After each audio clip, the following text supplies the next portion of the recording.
Hey, today we'll be doing Path of Champions on Legends of Runeterra. We are Kraken Gypsies. I hope you enjoy, and thanks for watching. We'll be trying to get through the Gankplank mission today. Hopefully it goes well.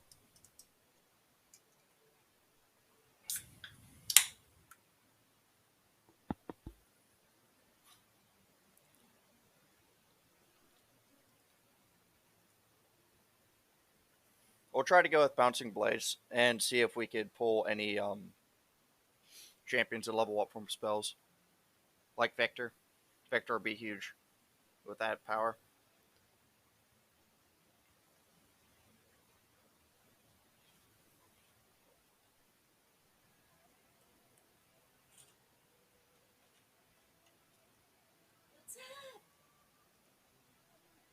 Alright, this is a really good hand.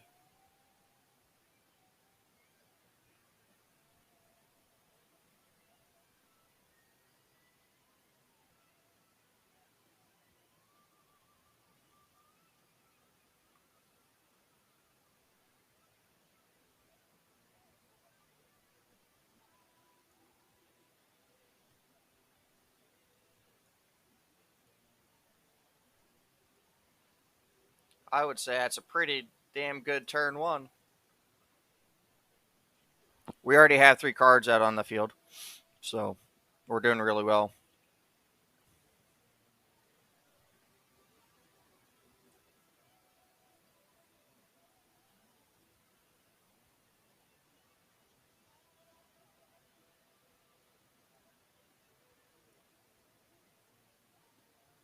We might as well use our power here.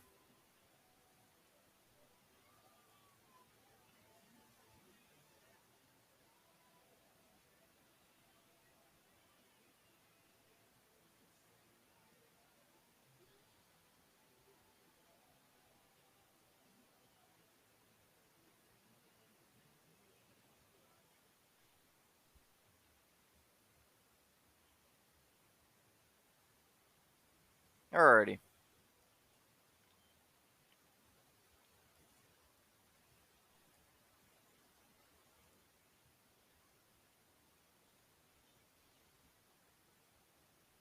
We'll win next round from our power. Unless I have a healing card, which I highly doubt.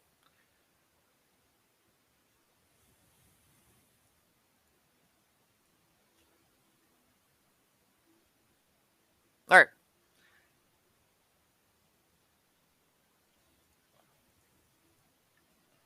That went pretty fast. The first mission or round, wherever you want to call it, in the run's usually pretty easy. If you get the right cards. Jinx has a lot of early cards, low cost cards.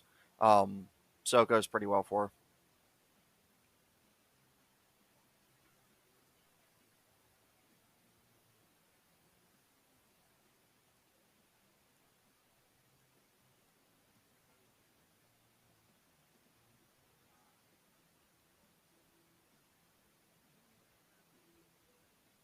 Alright, so we have Lulu, Braum, and Nasus to pick from. Um, I like Nasus' scaling.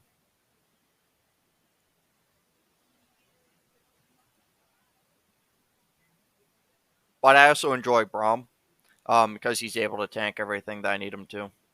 So I'd rather have Braum here. Alright.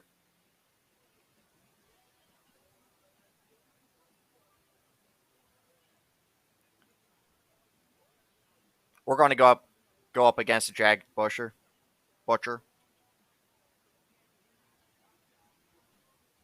I can't talk just yet. I just woke up, so.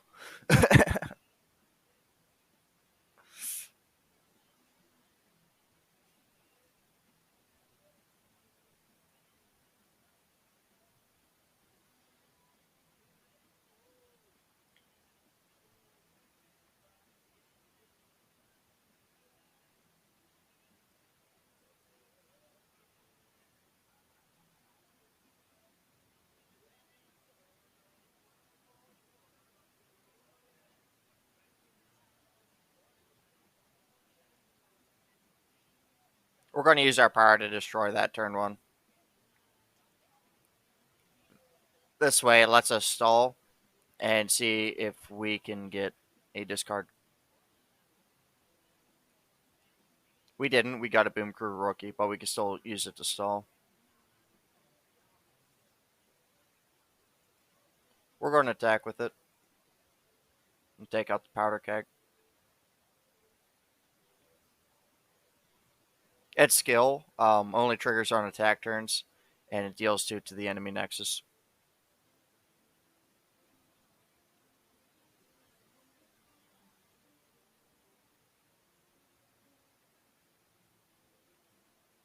We don't really have much to discard here. We're just going to keep wailing on the nexus, and the reason for that is because of the plunder passive that they have going on.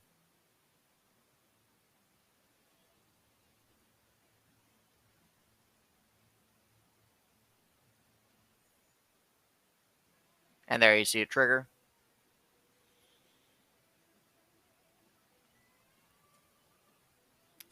So no matter who we block with here, they'll die unless we use the Elixir of Iron. Um,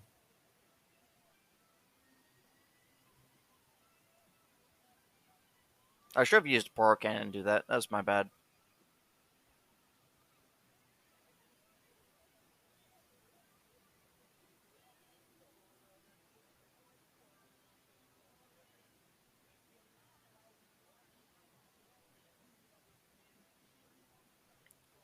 So we're going to drop Jinx here, and now we're going to use the Poro Cannon to discard the Flame Chompers.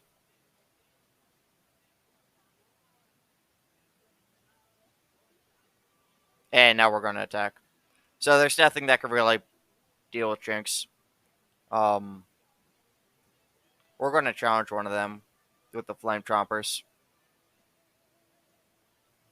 So no matter what happens here, whoever they defend, whoever they block, it's still going to get some damage out.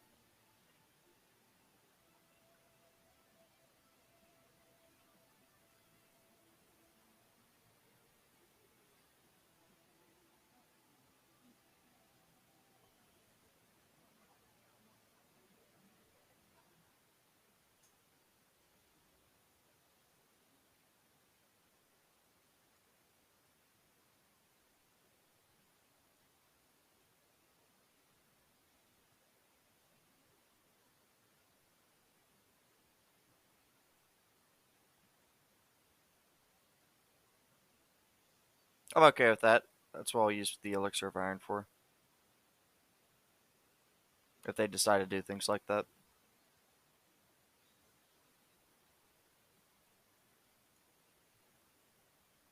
So this will stop Jinx from dying, obviously.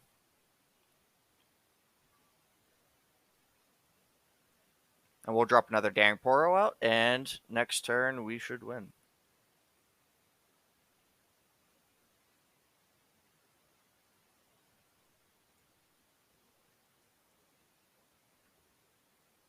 So that gives +4 and quick attack.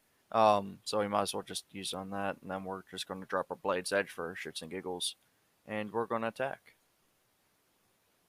This is a kind of overkill, even if that happens. So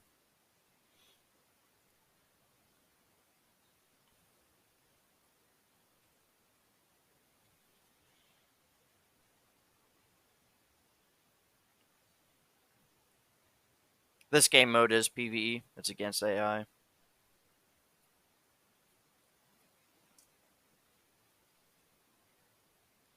We got a lot of experience off that.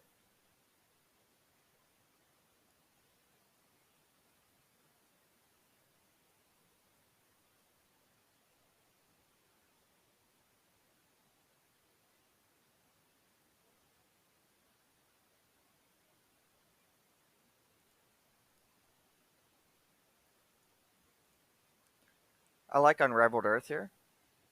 I think it's like the best of what we got. We usually don't want to last until we're enlightened. So Anivia is kind of rough here.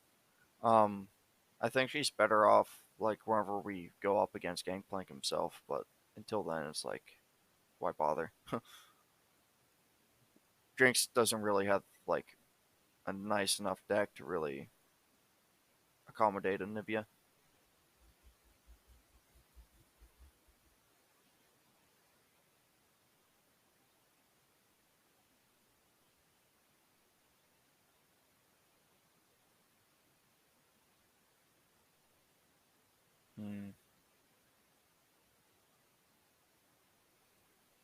I like the Zoe, but we don't have enough gold for it.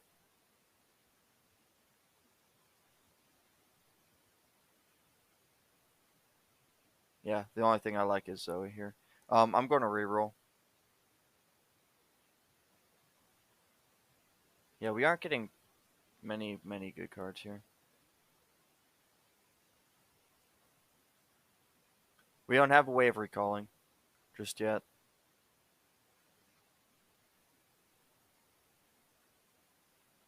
Now this isn't terrible, but I don't need that either. That's pretty amusing. Well, that's going to go south really fast if I went with that one. The augmented gearhead with tough isn't bad though, since we do have created spells.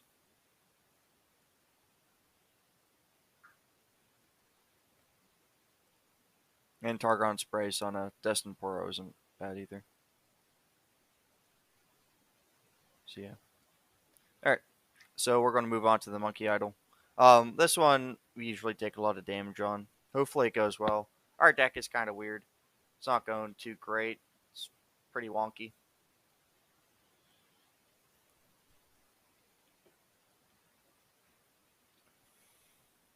We have 4 regions going on. Um there's a lot of contrasting elements going on with them too. Our Piltover cards are fairly early. Where all your cards are mid game to late game. It's a nice mix. But there is definitely contrasting elements going on. So we're going to attack with that.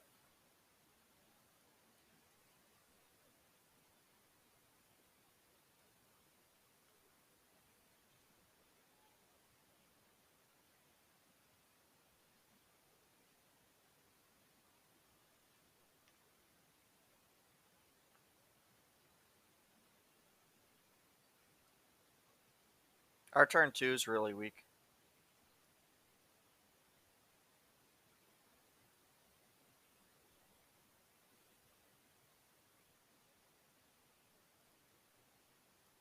Yeah, they'll definitely get some damage off on us here. Unless for whatever reason they don't try to. Realistically, I can only block one of these. It doesn't really matter which. I'd rather not block an Ephemeral. That's about it in terms of how preferences go here.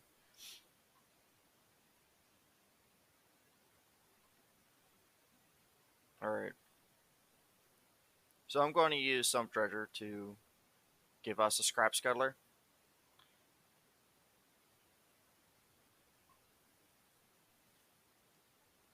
I'm going to destroy that real quick and go for an attack. They only have one unit to block with.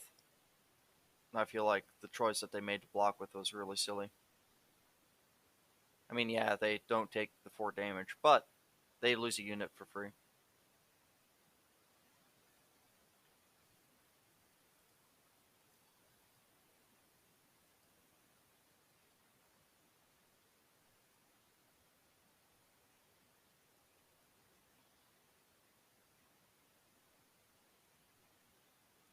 So we're again going to use the Sum Treasure to pull a Scrap Scuttler. And we're going to use our Scrap Scuttlers to block.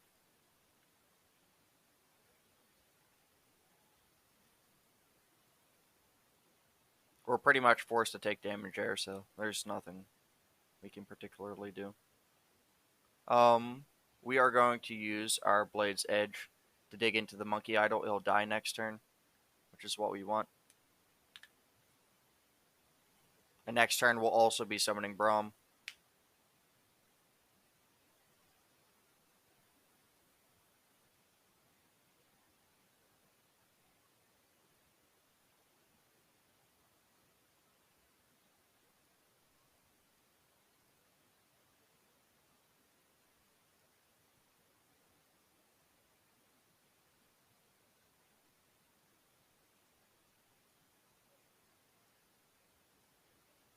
So we want to try blocking the most damage here. That way, Braum gets his passive faster. Um, his level up thingamajigger faster.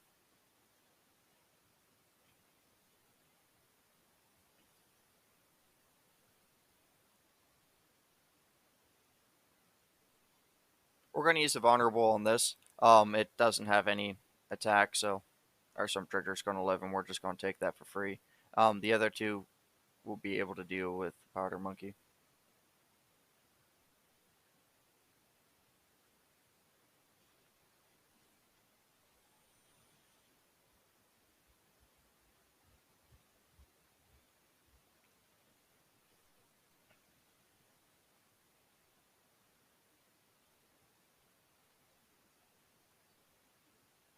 All right, so we're going to use Blade's Edge to do that, and this will buff our armed gearhead because he has augment, and those are considered created cards. Now we're going to drop Jinx down, and they decide to attack. We're going to block that with Braum, and we will block that with the Mighty Poro. Unfortunately, Overwhelm only works on your attack turn, and we do not have the attack token. At the end of the round, Braum's regenerate, restores all of his health.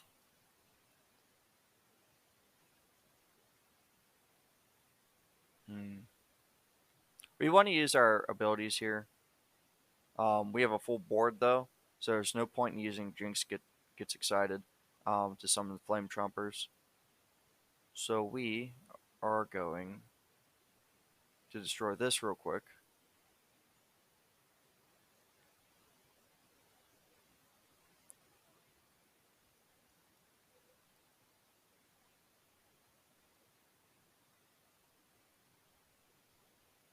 I'm okay with that because now I can use the Jinx.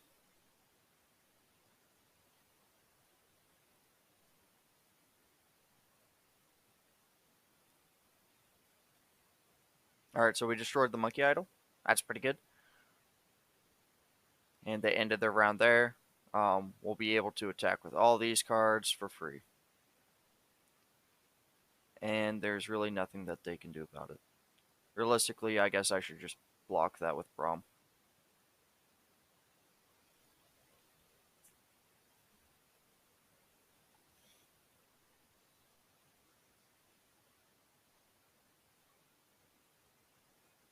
What he said.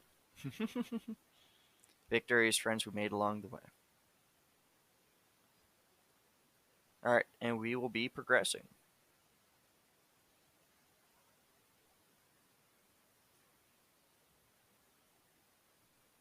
Since we have so many regions, we are not going to. I mean, it's unlikely that we're going to get the Allegiance buff.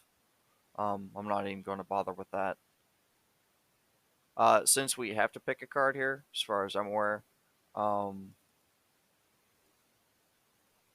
we don't want to use Cask Salesman. We don't have any way of healing our Nexus just yet, so that's going to be silly. We are going to use the Poros next, though, since we do have a lot of Poros with Braum.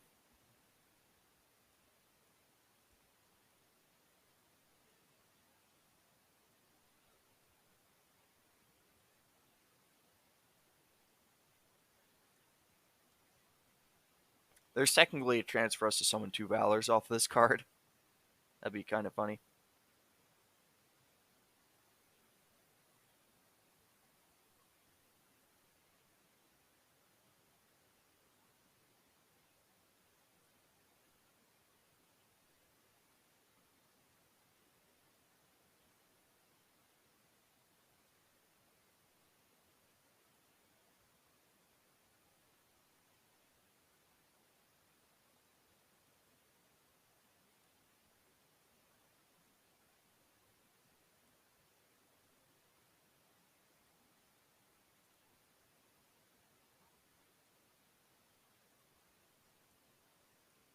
Alright. We'll heal real quick and try to beat Swain. Swain's a pain in the ass. He's really hard.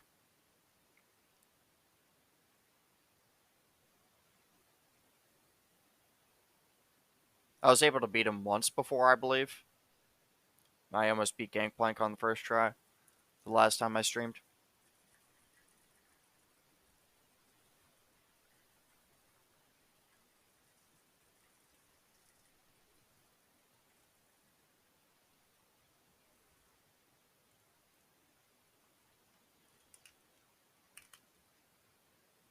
I'm okay with this hand. We'll drop the armed gearhead first.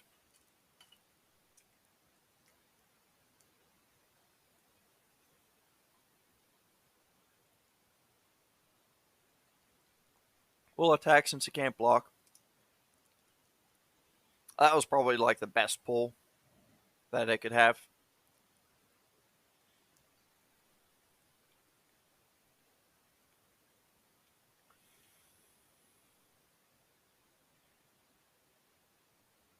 We're going to use this defensively.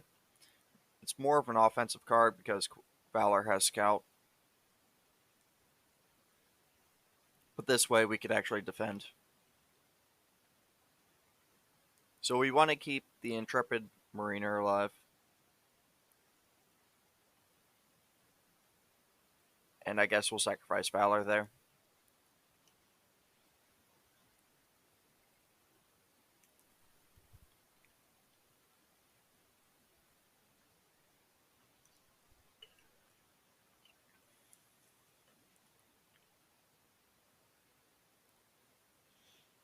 Alrighty. We're going to use Blade's Edge right there.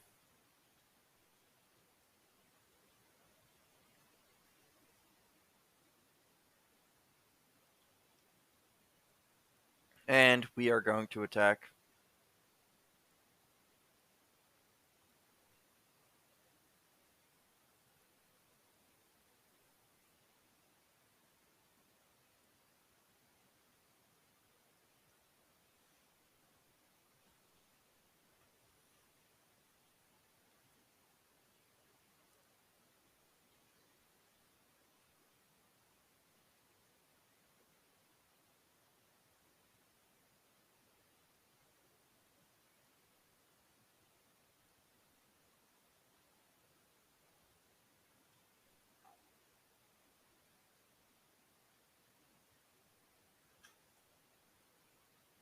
We want to skip this block. Now I should have summoned Jinx there. That was a misplay on my end. We don't have any discards. We're going to use Blade's Edge to do damage to the Nexus to augment our armed gearhead even further. I might as well summon Jinx here. It's our attack turn and we have quick attack.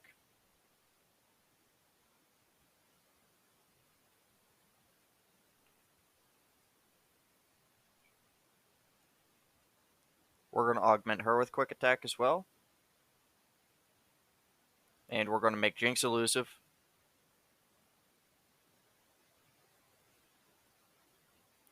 None of them survive that attack if they do decide to block. And they don't, so it's good.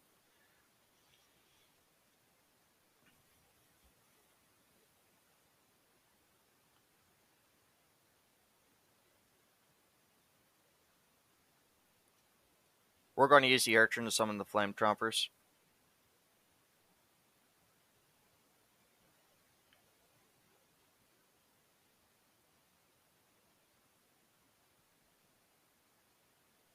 Alright, so you can see Swain's using his Ravenous Flock. What we could do instead is we could use the Blade's Edge on it in advance.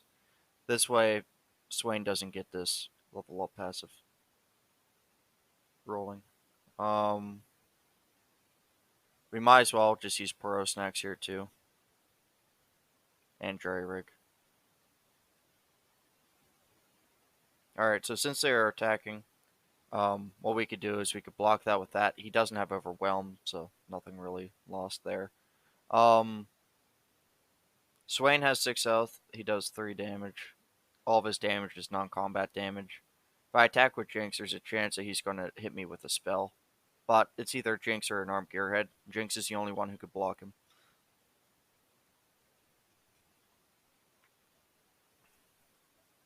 So me doing that just gets rid of his 2 spells that he used. Neither of us have spell mana, so he's not able to do anything this turn.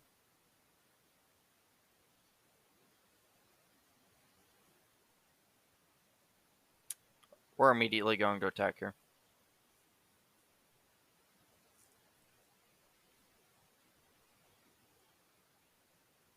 And we'll use this.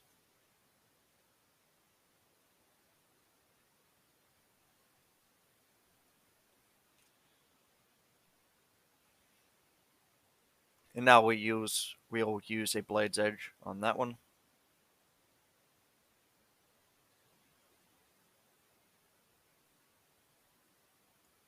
And we'll give our Scuttler quick attack. Mostly for the memes.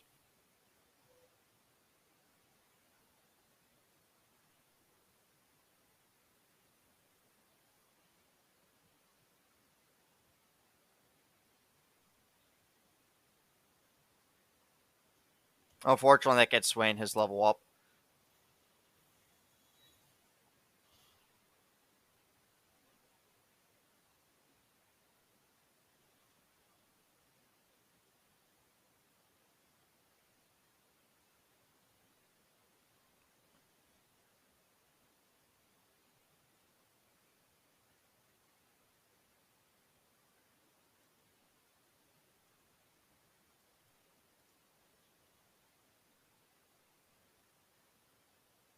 We didn't get anything good here. That's unfortunate.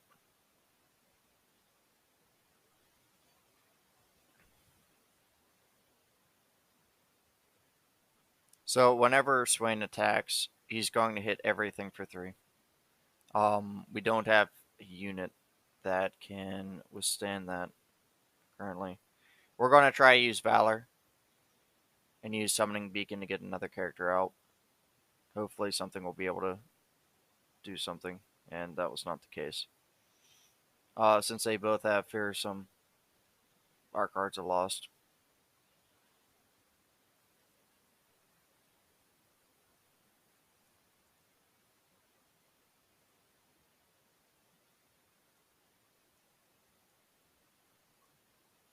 We'll drop Pix down. This is our attack turn, so Swain doesn't get his Nexus Strike shenanigans. Unfortunately, that is stunned, but we do get to kill Swain.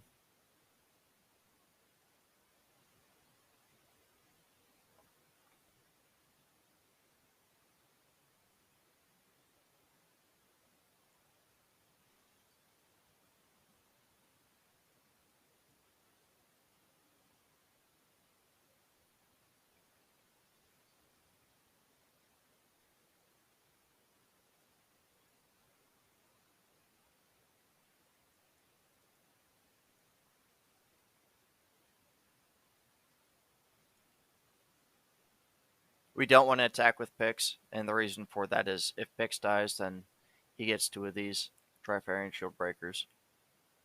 We don't want that. We don't need that.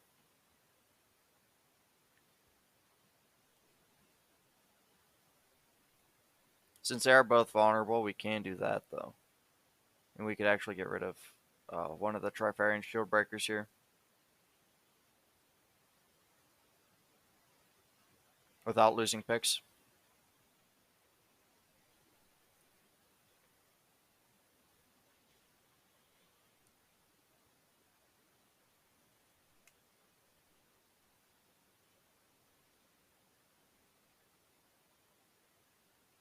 We lost. There's nothing we could do here. So even if we were able to defend here, his powers, he does one to the enemy nexus at the start of a turn. So he could just end the turn here and I'll lose. I don't have any way of healing my nexus.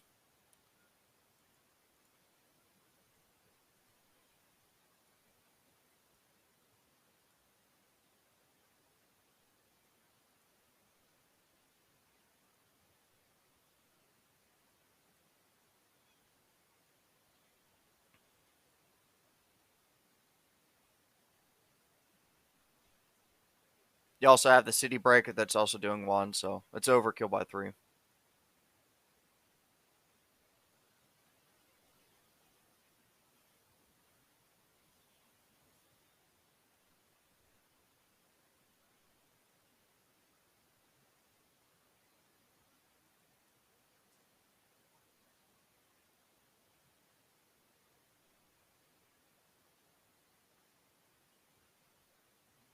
All right, so we got 60 reputation.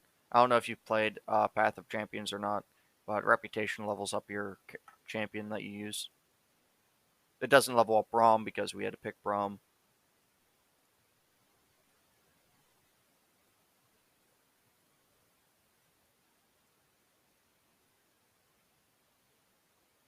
So we got a new starting power whenever we leveled up. Our Jinx is level 8 now. Um, so whenever we discard a card, we deal 1 to the enemy nexus and 1 to a random enemy.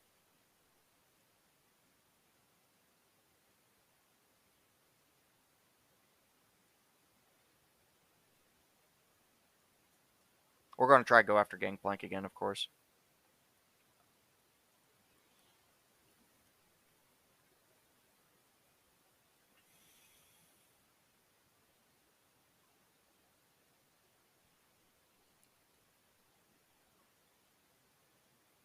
I like Fixer Upper. Seems really powerful, especially whenever we have a low cost deck. Um, that will save at least 1 unit from an upgraded Swain.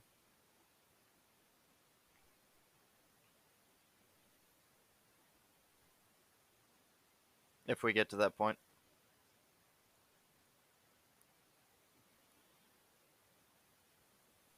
We have a really bad turn 1, but they don't have any spell mana in this first fight until round 2.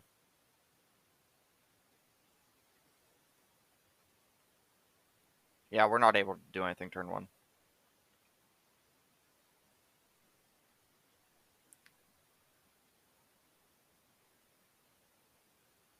So if I drop down Boom Crew Rookie, or if I use a Rocket Border, it's the same damage. They both do 3 damage on their attack. Just in different ways. We're going to attack with Rocket Border. If they choose to defend, we take the card. That's exactly what happened.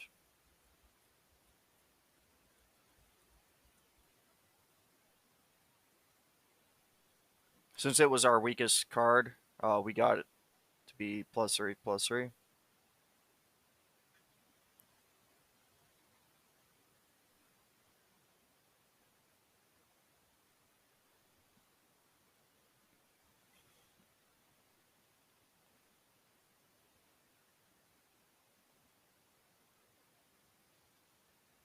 I might as well just get rid of the card.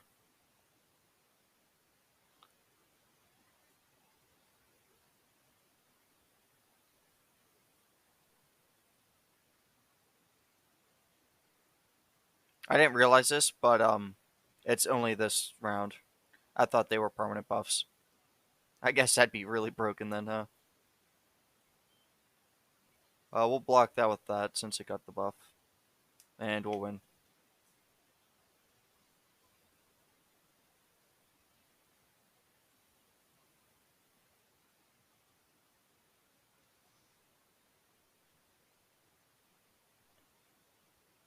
Alrighty.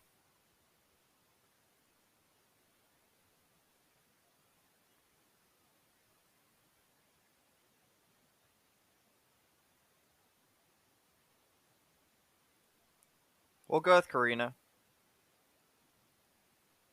Hopefully we get Caitlyn out of reinforcements here. Well, I guess that. Alright, well, we're going to go with Caitlyn. And we'll go up against the Jagged Butcher again. We're going to try not to say Busher.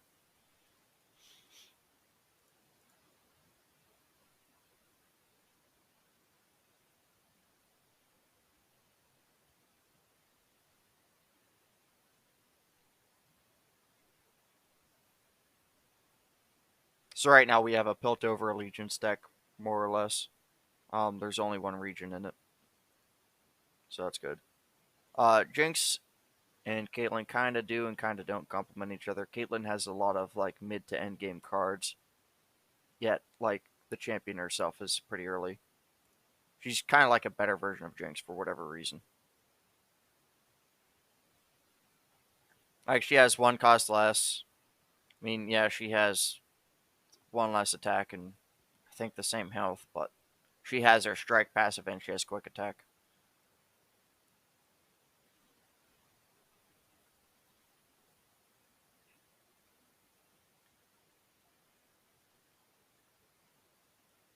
We're just going to get rid of it.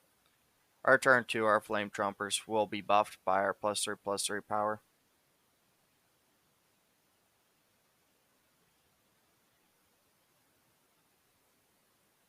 We're going to drop our Sting Officer.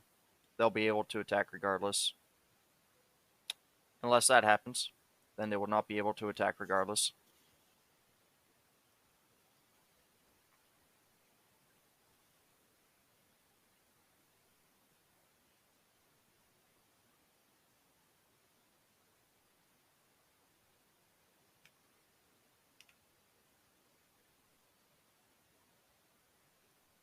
We'll drop Caitlyn here.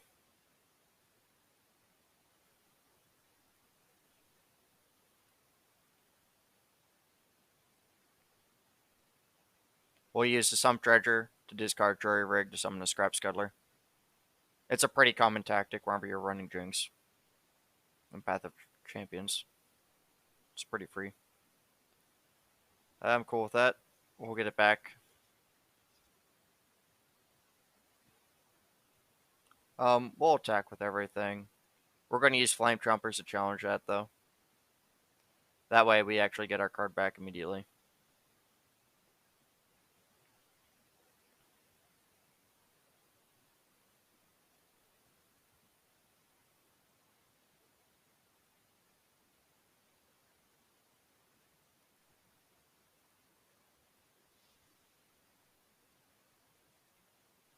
We don't have any spells to be able to save Caitlyn from whatever they decide to do.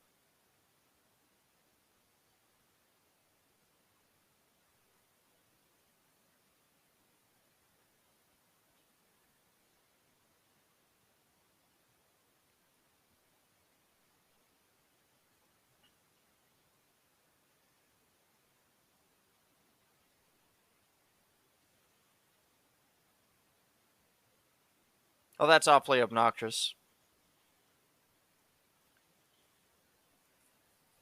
But we win anyways.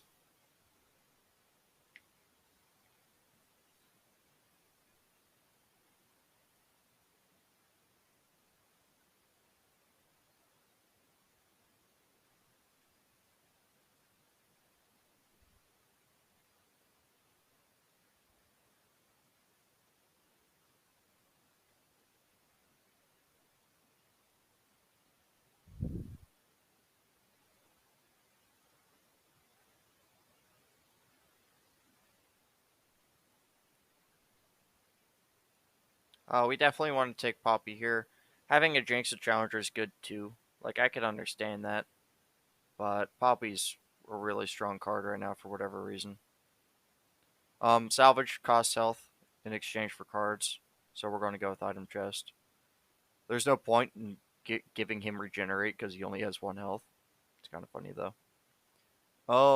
We are casting this card, so Poro Snacks on that's huge.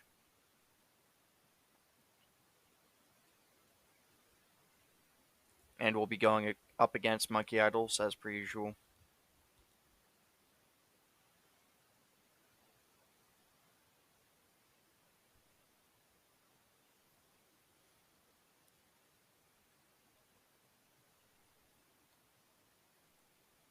Alright, so in terms of a turn 1, this is kind of rough. Not going to lie. So we're going to replace those 3 cards, see what we get. Still pretty rough.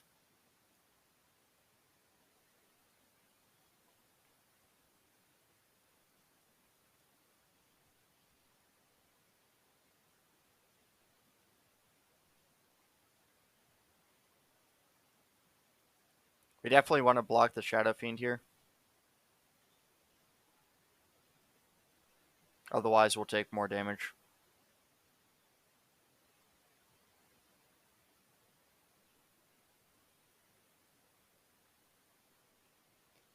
Yeah, I think we'll go with the Sting Officer.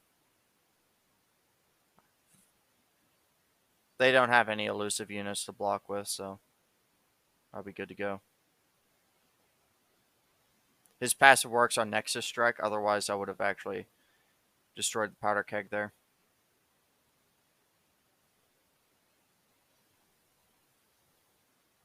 And it was destroyed anyways.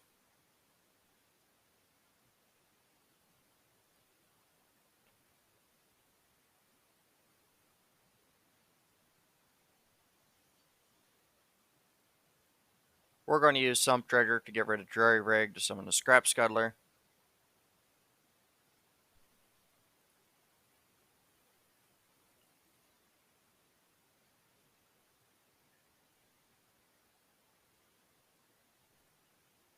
We'll block with all three.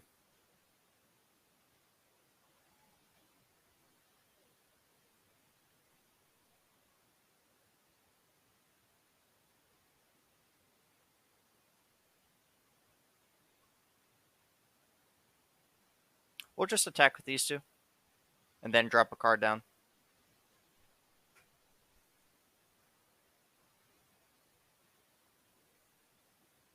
We'll drop a Rocket Border down. And now we'll use the Zonate Urchin. Discard Pow Pow. And it'll do 1 damage to the Nexus, 1 damage to the Poro. This way it has a weaker attack turn. We drop the Rookie down there.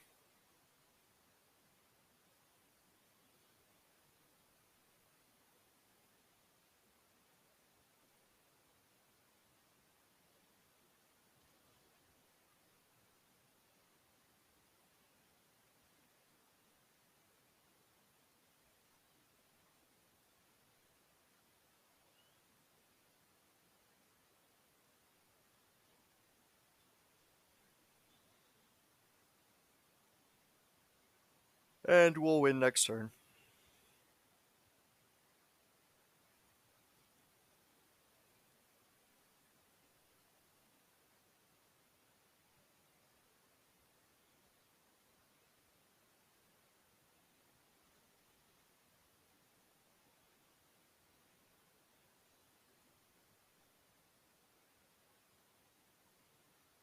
And yet another glorious victory.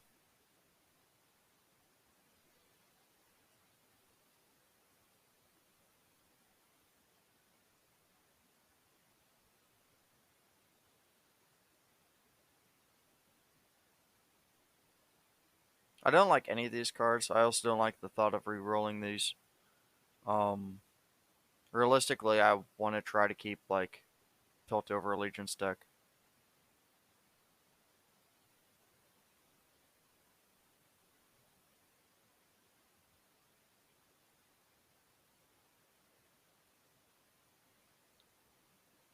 We kind of are relying on champion items, but there's a chance we could get, like, a champion card from the card shop anyways. This is a hard choice. The question is mostly, like,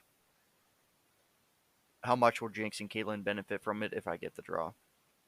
Whereas this is like, well, there's other things I could get other than Caitlyn and Jinx.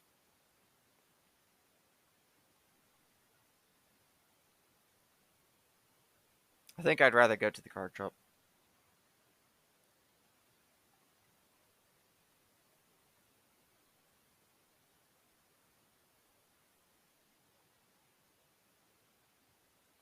We'll buy a reroll token. And then we'll reroll the shop.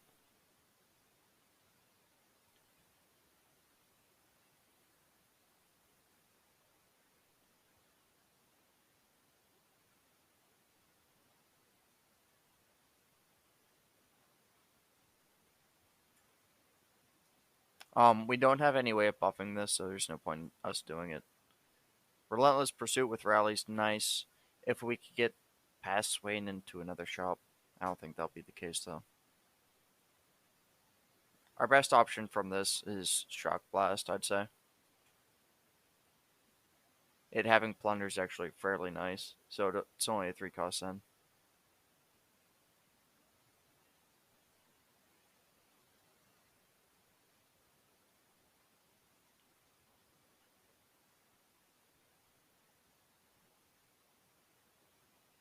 Oh, we want to pick up Shady Character off this. It'll be really good against Swain.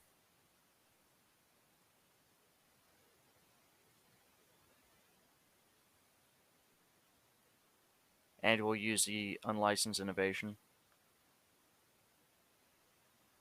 And Noxian Fervor. Alright. We'll be at the healer. We'll heal to full health, and then we'll go against Swain.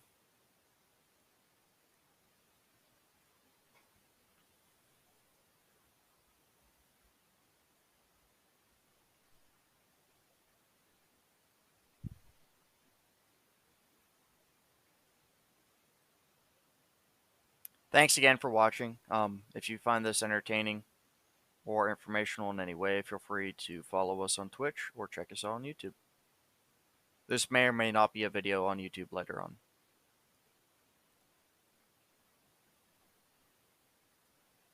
So if you say hi, he'll probably make it to YouTube too.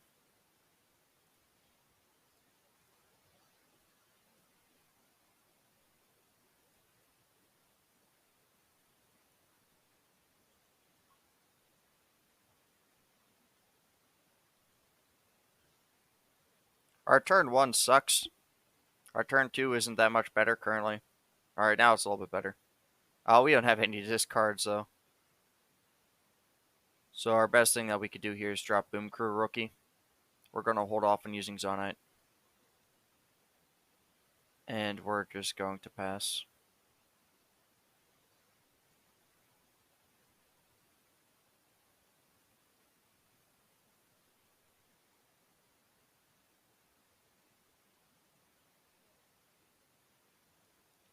We'll drop Caitlyn down. We'll use that to block that. We'll use Caitlyn. Actually, yeah, vice versa. This way we only take 3 damage. And we get some of Caitlyn's strike passive going, so we have 2 more flash bombs in their deck. Hopefully they'll draw it. And get to have some fun, you know. We don't want to use Shady Character just yet. I kind of want to use Unlicensed Innovation to get a 5/5 unit on the board. Alternatively, it would be me using, like, the Sting Officer. Alright, that works. So we're going to attack with this.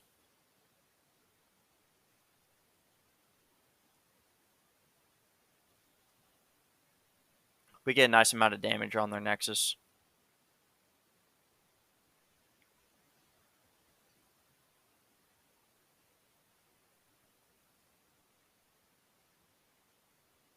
Alright, we are going to destroy Swain immediately.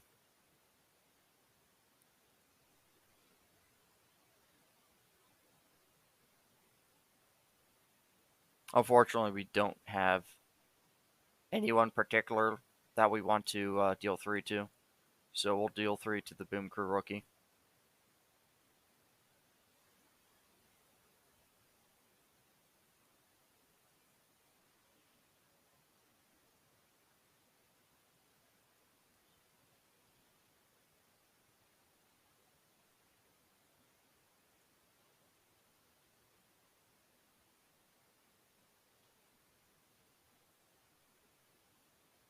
Next turn, Caitlyn will be buffed from our passive. Oh, we're just going to attack immediately with Caitlyn. Noxus has a lot of really strong cards. They also have, like, the Thorn of the Rose in their hand. Like the Guile from it. Swain's not considered a follower.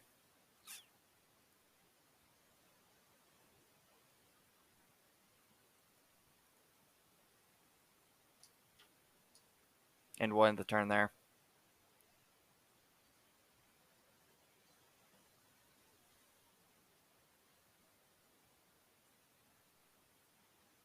That's going to level up Swain.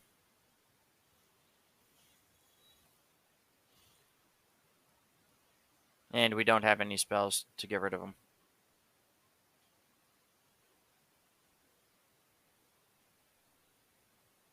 Our best bet here is to use Shady Character to give ourselves a Trifarian Shield Breaker.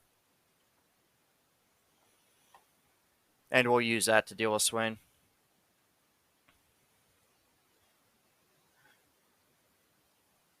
Since it's on Nexus Strike, it's not going to make a difference. and we'll block with the Boom Crew rookie. Unfortunately, we will lose him, but I'd rather us lose him than us take the damage.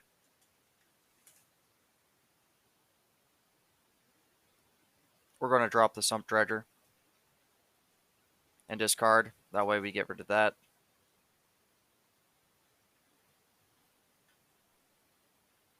We're going to attack with everything.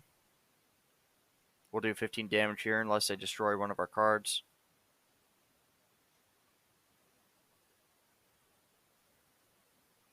Okay, well, they can't destroy one of our cards and they can't heal.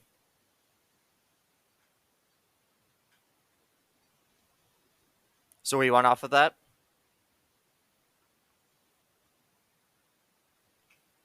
So the next real threat in this is Gankplank. I think Swain's probably harder than Gankplank is, because you don't have as many powers and buffs going on.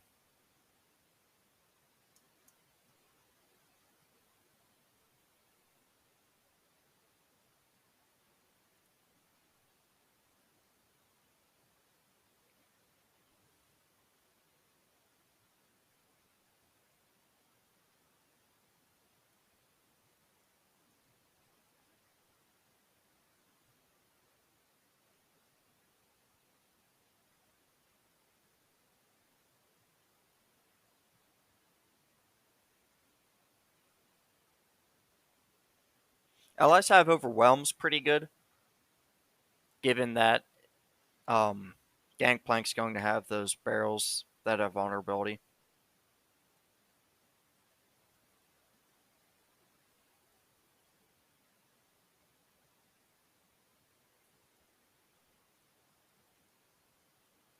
Oh, we want to go after the Petty Officer, because there's like an epic spell chest after.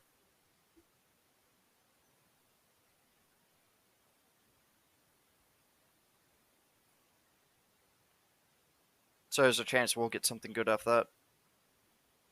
I've also noticed we haven't drawn Poppy just yet. Well, speaking of which,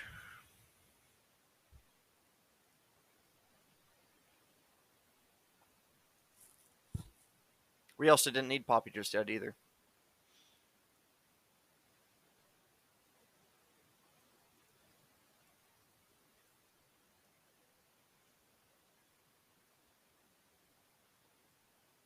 We don't have any real discard mechanics going on, so we're just going to discard Karina.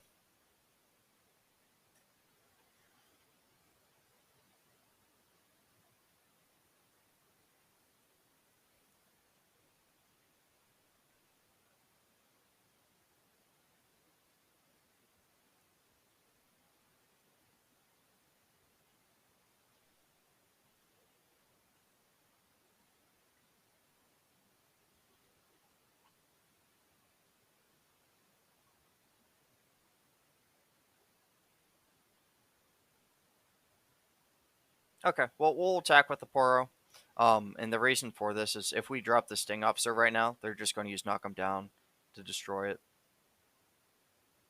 So we're just going to roll with the one Daring Poro until we can get enough spell mana to summon more things.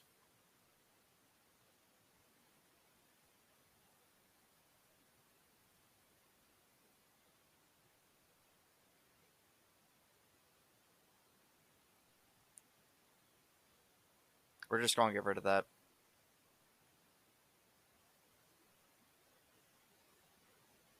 It does have 2 spell mana, so me doing this is sacrificing one of them.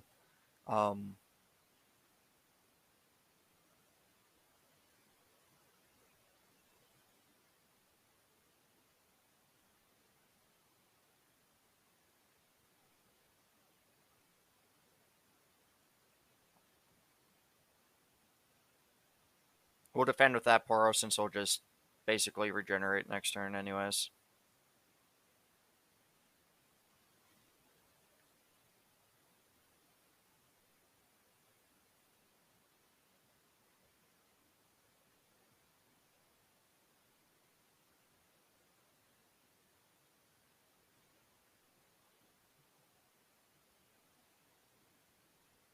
So we'll attack with those two. We'll get some more flash bombs in their deck. And we're going to destroy the keg immediately.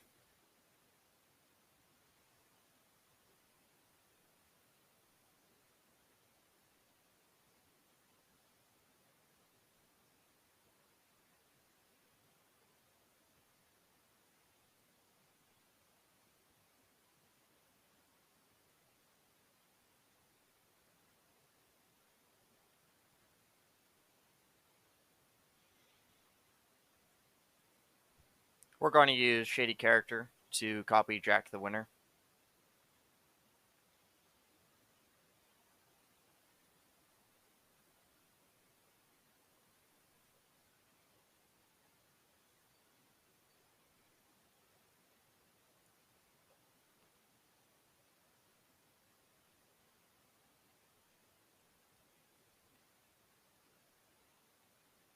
We're going to use Poro Cannon to discard probably Karina here. And we'll drop down another Poro.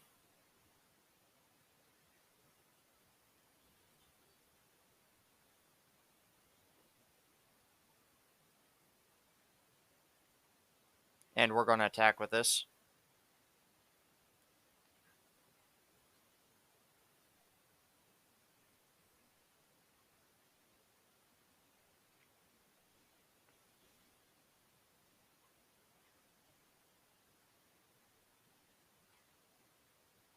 Okay, so we've won. We have 3 different ways of destroying the Nexus.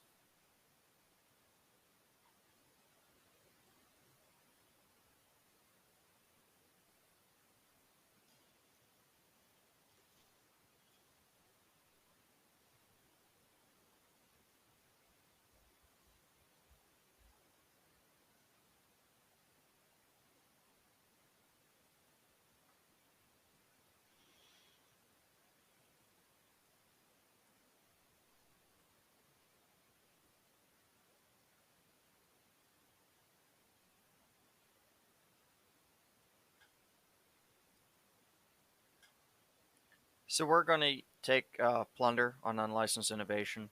And by doing so, whenever we do Plunder, this is going to be a 2-cost card that summons a 5/5.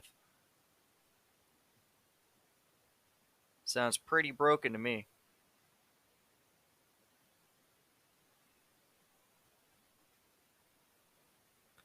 We can choose to upgrade it again. I don't really want to, though. The Elixir of Sorcery on Detain's useless. I think the best is just to go with the Unlicensed Innovation thing. So it costs 0 now. We never really cast Jury Rig, so there's no point doing that. Colossal Hammer, that's huge. So we are going to buy that for sure, and we're going to reroll. Um, We have options here. We have a lot of nice options. So we could use all of these realistically. Shady Character with Quick Attack already has Overwhelm, and it'll have a support. That's not bad. So it'll give Quick Attack to whatever I create it to be created into. Unfortunately, I should have went with the lower cost from the last round, but I think if I did that, I wouldn't be able to buy it this time. Barrier on Sting Officer is good too.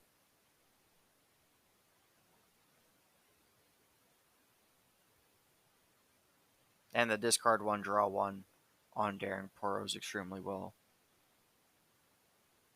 Yeah, all these options are very plausible for us to use. Given its Gankplank, I think I'd rather have the Quick Attack. Because if he uses like the Dreadway or something like that, I can actually use it against him.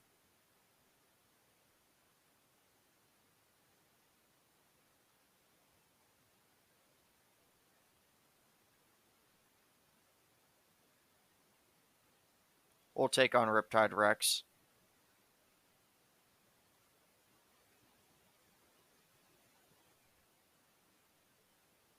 Since our power is +3/+3, um, its power is pretty much null and void.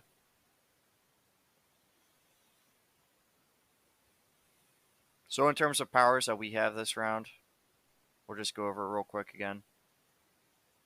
Whenever we discard a card, we do one to the enemy nexus and one to a random enemy. We have Fixer Upper, which gives +3/+3 to the weakest, and we have Overwhelm. And then they get Jailbreak, which summons a random 1-cost follower, and they do 2 to any random unit.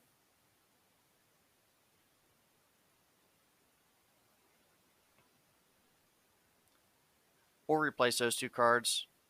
As you can see, we have our 0-cost unlicensed innovation.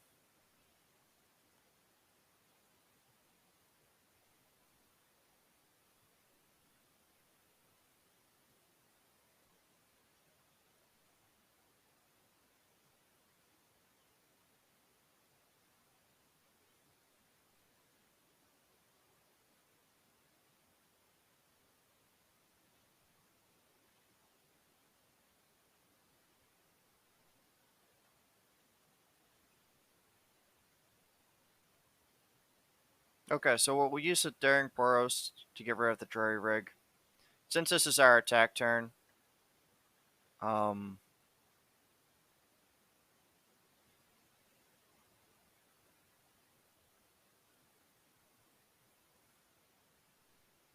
actually going to attack with both of these so we get the Plunder effect off on it.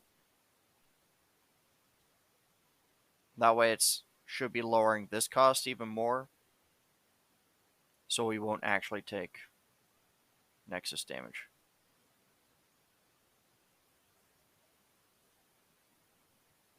Oh, okay. Well, never mind then. All the stuff that we did to it was useless. Well, that sucks. We're going to flood the board with Poros.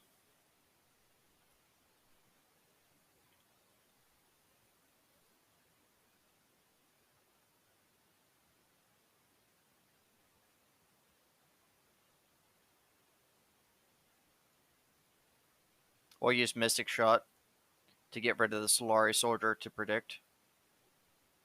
And we'll use another Mystic Shot next turn.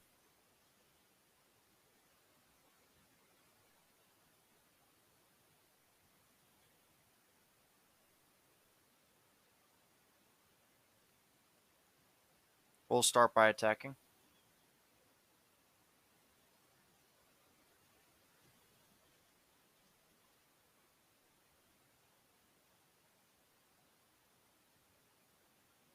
Now we'll use Mystic Shot against the Armed Gearhead.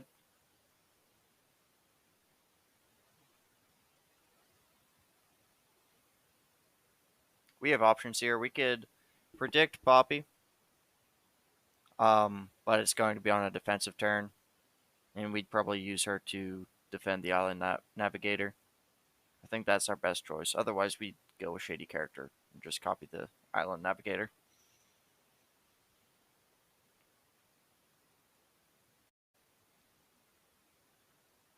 So chances are, I'll get hit by their passive.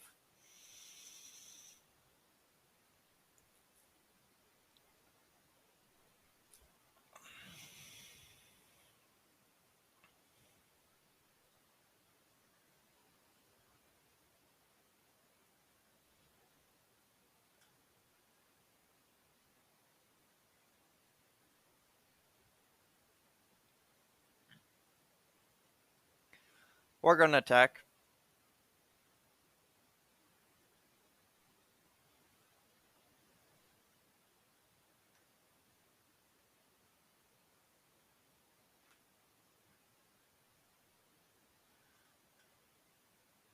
Used all of its spell mana on discarding.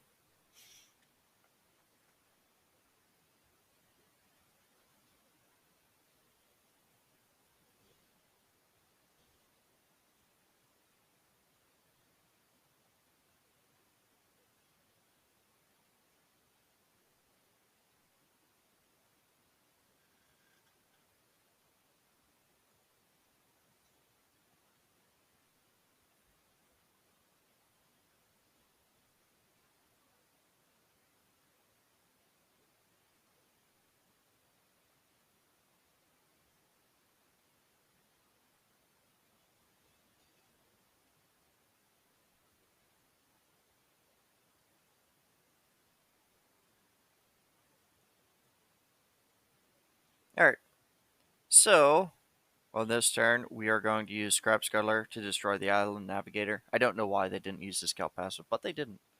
We'll use Adaptron 3000 to defend against the Ruined Rex, and it'll take the Ruined Rex out. This one will trade. The other two, I don't have a real good defense, like a real good block, so I'm just going to let them hit us for 4.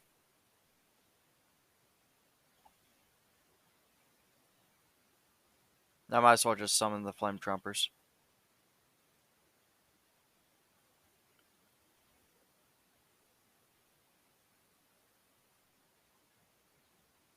We'll summon Jinx here.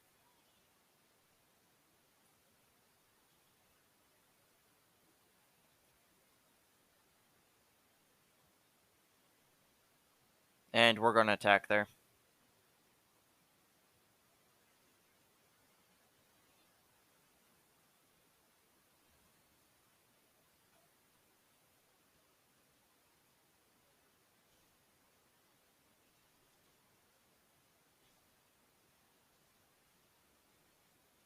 That was a bit of overkill.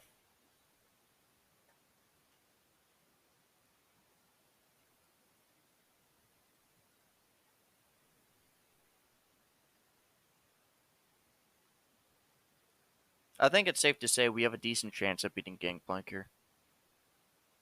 I might as well have...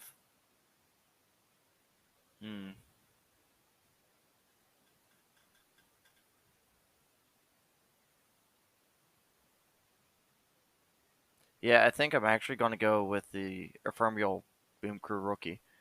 Um, given how much we actually use it. We have another item chest, and we could get one Challenger. Or we can draw some Dredger, regardless if it's in hand. Ooh. We have a lot of good options here. Or we can nab with the Sting Officer, and it's elusive, so nothing could really happen to it. Right now, I think some Dredger's our best card. And it'll put an extra copy in our deck, so we're going to go with that.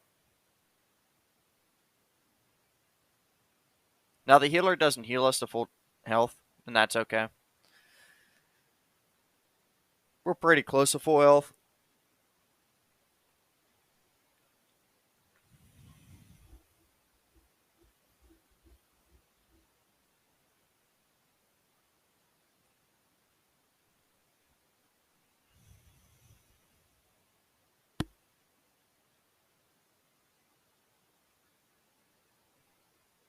I like the hand a lot, but I need to get rid of some of these higher cost cards.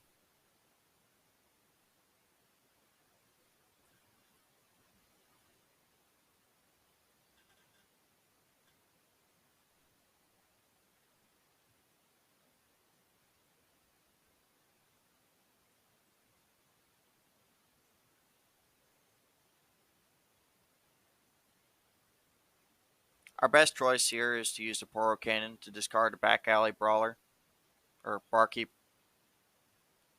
and then drop a Daring Poro.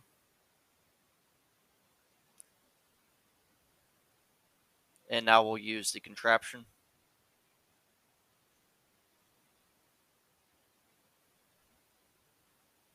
Since all of our units have Overwhelm, we can go after these Powder Kegs in whatever fashion we choose. We're going to drop down a Boom Crew Rookie, that way it summons 2 of them. And we're going to attack with everything. We're going to use the elusive Boom Crew Rookie to destroy the barrels, though.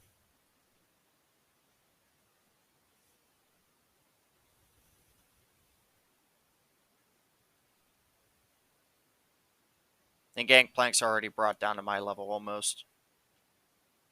My level of health.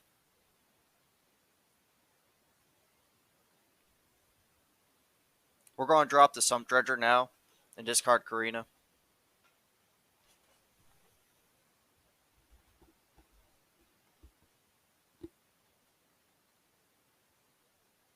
And we'll drop the illegal contraption again this round. We'll take 6 damage for it, which is a lot. But we'll actually just win next turn.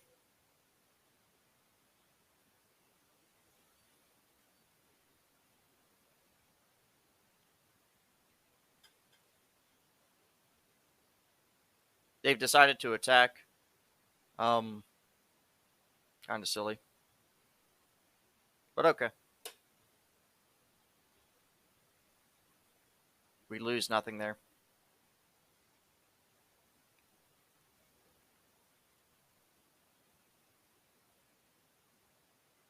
We're going to attack with all of them. We are going to challenge a powder keg.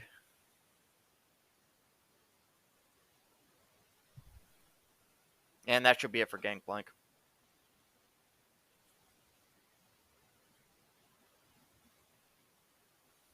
Alright. Well, that's the first time I beat that. So I'm pretty happy with that.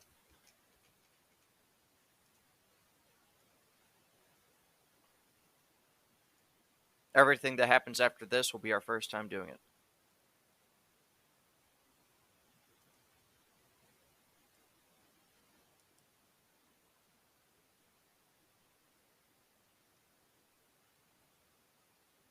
Oh, cool. We actually got a relic item off of destroying them. Unfortunately, we already have quick attack, so that's kind of silly. As you can see, our badges are kind of meh. I don't think they really matter. Or at least haven't got to the point where they do matter, if they do.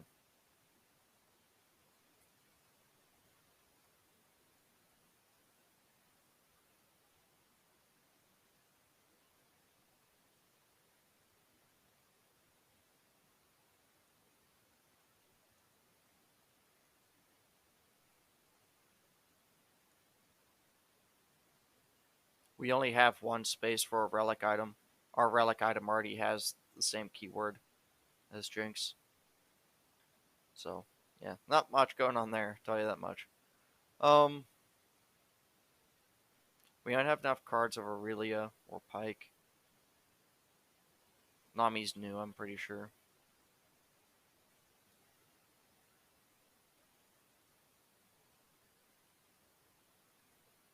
Yeah.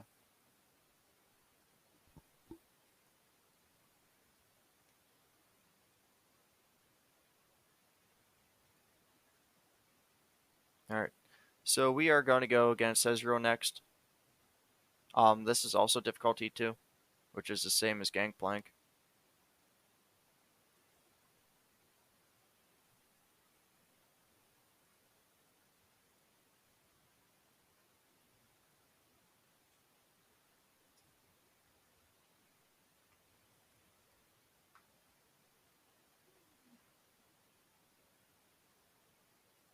We'll go with welcome gifts.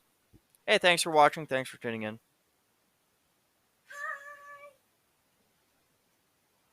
We just beat Gankplank, and now we're on to the Ezreal mission on Path of Champions.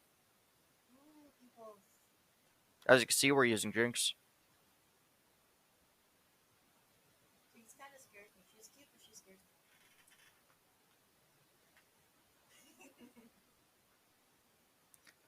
We have a lot of 2-cost cards in our starting hand. We don't particularly need any of them. What we want to try to do is get one of our discard cards. And we got one. So we have the option of either doing Zonite Urchin and Jury Rig, or Zonite Urchin and Flame Trumpers. With welcome gifts, it doesn't really matter which we do, necessarily. So we'll use Zonite Urchin to use that. They'll both get keywords. Okay. And we're just going to attack with that. And that'll give us a strong turn 1.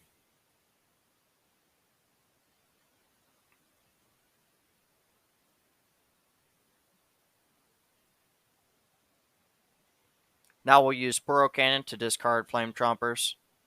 So we get Flame Trompers for free. Since we have the 1 Jinx passive, it does 1 damage.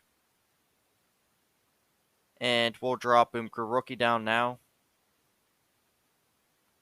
And that'll be at that turn. Now we have the attack token. We either have the option of attacking right now, and we will with Boomcrew since he has Scout. Since he has Scout, it's actually pretty nice because we get his attack skill off twice here.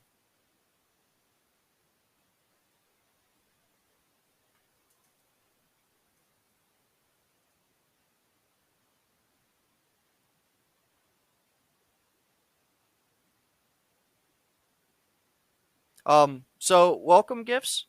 Whenever I summon an ally, it grants it a random keyword. So if I drop two Daring Pros out on the field, it's gonna like have random keywords. So yeah, it's better for me to just oh yeah, you're fine. You're perfectly fine. So we're going to attack with all these. We do have Challenger on 2 units. Uh, Realistically, this should end the game.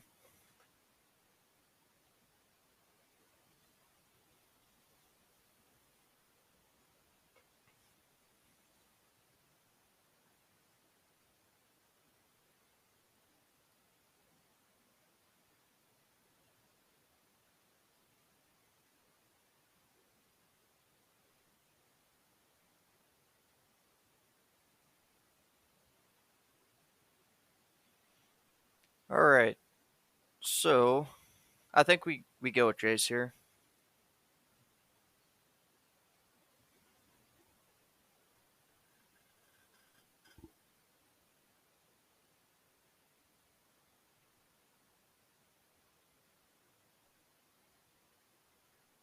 Oh yeah, yeah. Tom Kench is pretty cool.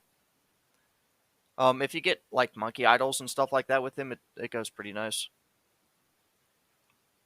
I have a really hard choice here between all three of these, honestly. But I think like between Echo and Aurelia is what I want to do.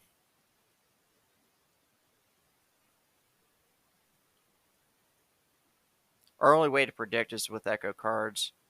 Um, Aurelia has other ways of leveling up. It's pretty easy for that to happen. And it'd be pretty easy for us to work with Zed because of our keywords. But that's the same said with Aurelia. Realistically, since yeah, I know it's pretty cool. Um, Realistically, since we have like the summon powers, where they any of our summoned units get a keyword, I think I'd rather go with Aurelia. So we either have an item chest or a champion chest ahead of us, or a Zonite Urchin. We don't have that many spells just yet, I don't think. So we'll go with this. Good luck on your Tom Kench run, by the way. I'm chatting with people?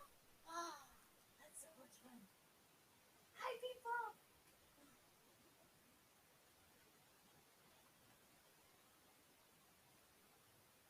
people! It depends. So champ chess is pretty good if we're relying on the champions. Um, right now we're mostly like relying on the discard mechanics of like the Jinx deck naturally.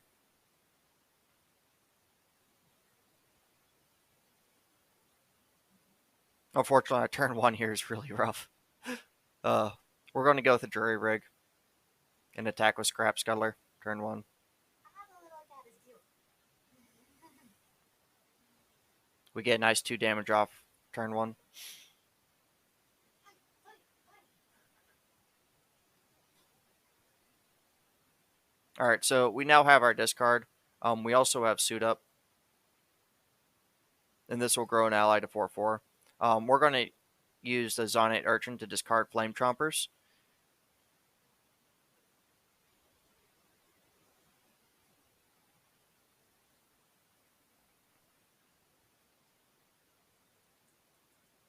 And now we're going to grow our Flame Chompers to 4/4.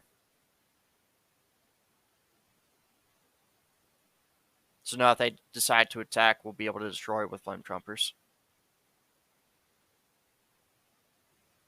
That's a permanent buff for us. We're also going to give.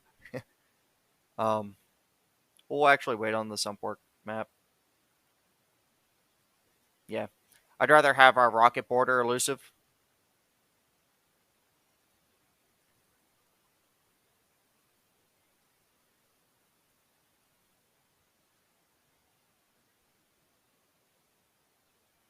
All right. So we are going to attack with all those. Um, hmm. I think that's our best bet, realistically. Like, yeah, well, there we go. If I don't use a Scrap Scuttler and they decide to block the Zonite Archon, they just lose the Practical Perfectionist. Yeah, that was a really good choice.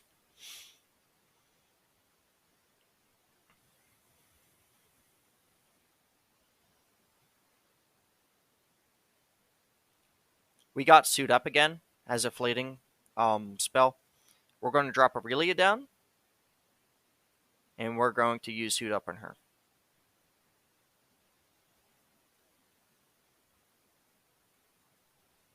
In doing so, since Flame Trumpers got Augment from our welcome gifts, it's going to get like an extra power too. We're going to Blade Dance too here immediately.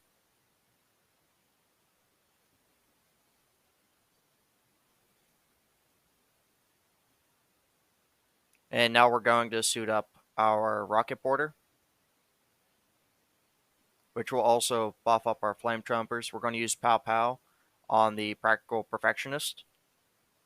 And now we're going to attack with all of them, and that should be the match. Unless they have a healing card.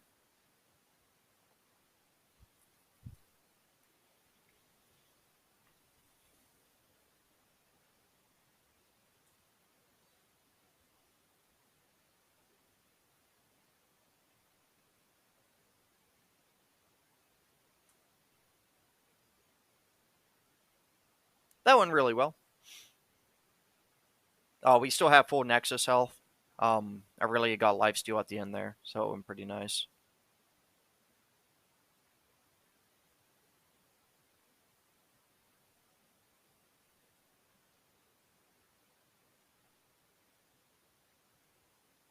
We don't have Victor, so I don't think I need Glorious Evolution. It's a really high cost card too.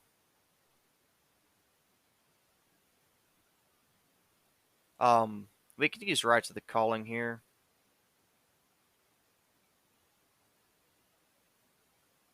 Since we don't really have all that much like buffing potential.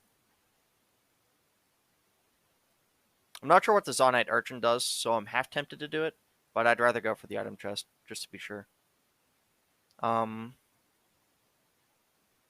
hmm.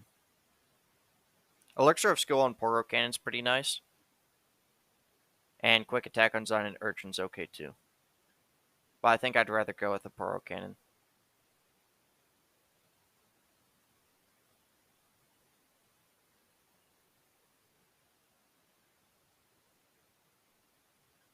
Hey, thanks for watching. Thanks for tuning in.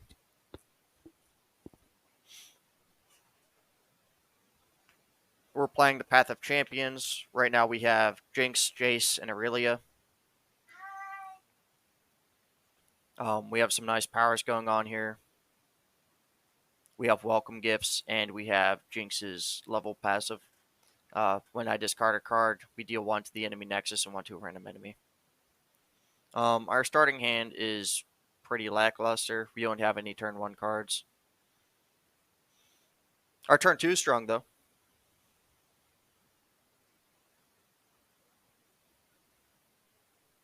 Awesome. So now our turn 1's pretty good, too. We'll use a Poro Cannon to discard Flame Trumpers, and we got another Poro Cannon, but we don't have anything else to discard.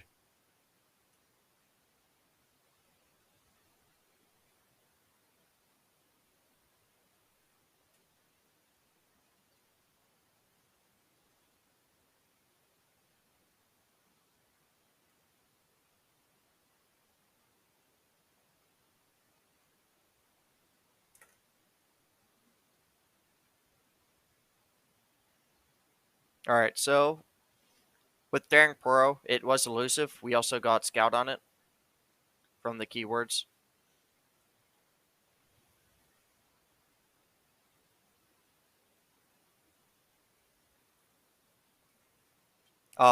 We got another Flame Trumpers with Poro Cannon.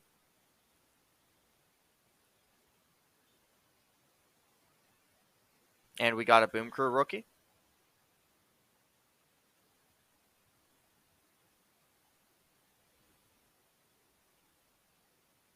We're going to drop Ribbon Dancer down to do a Blade Dance. As you can see, whenever we do Blade Dance, our blades are getting random keywords too.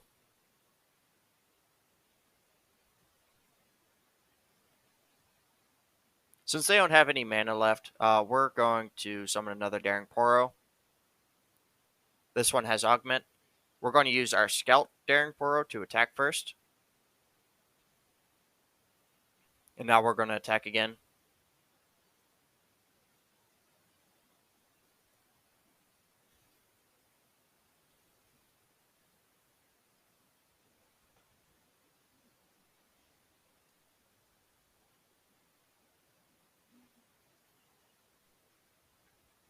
Alright, so we're going to use Rite of the Calling. Kill an ally to draw a champion. And we are going to use it on our Flame Trumpers. And the reason for it is because of Spell Shield. I don't know if this is going to work or not. The way I want it to. It did not. That's okay. We're going to drop Jace down. And we'll give him Quick Attack. Their deck is all about low-cost cards with their power, which is Experimental Design. Since our units are stunned, we couldn't really block that.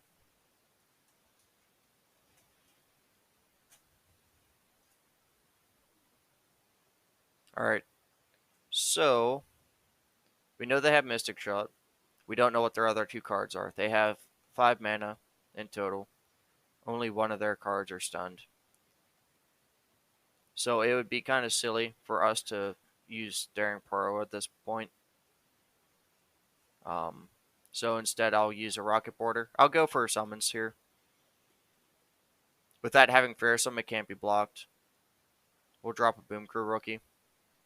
And it has Fury. Oh, that's pretty good. And then we'll drop a Daring Poro down.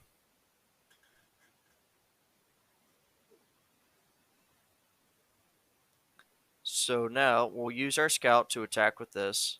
We'll at least take one card with us or do some damage. I'm okay with that. Like, we can't even use Flame Trumpers because it was stunned anyways. And now we're going to attack with all the cards.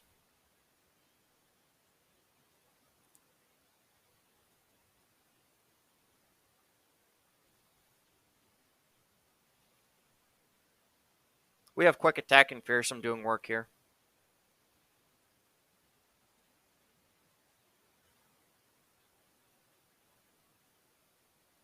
They all have Elusive, so it's better for me to drop a Daring Poro down.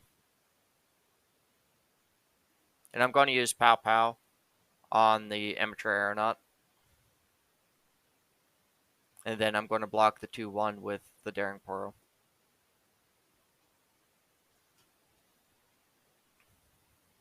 Now we're going to use Sump Dredger to discard Sump Dredger. And our passive will deal 1 damage.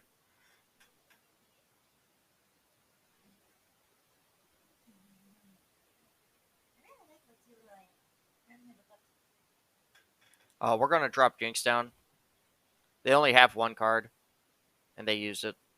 So I can do whatever the hell I want here.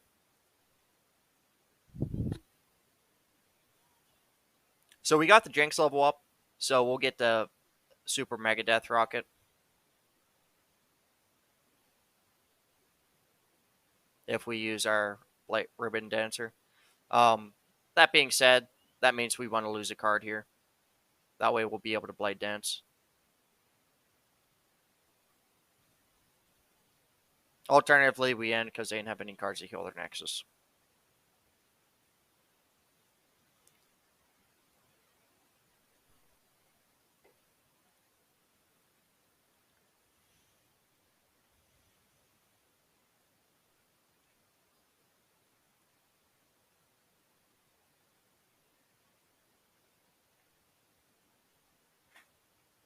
Holy hell.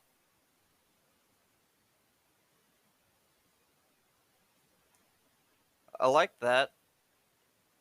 I like the Black Cleaver item. I wish it was on some other card, though.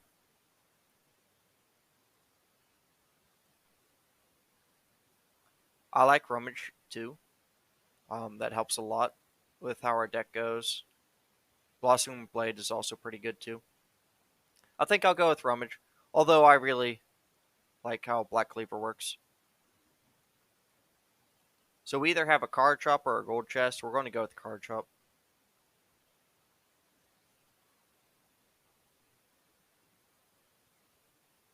So out of our options here, Chump Wump's okay. Same with the Niandroid.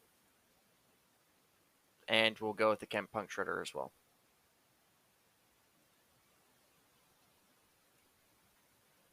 Lead and Follow is also really good here. And it's also the featured card. So it's a lot cheaper.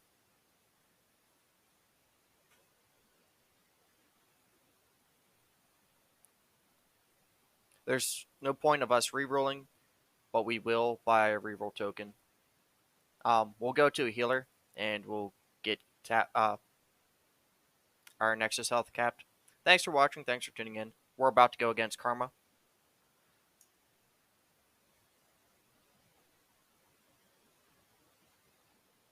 This match starts with Enlightened. This is my first time running through this mission.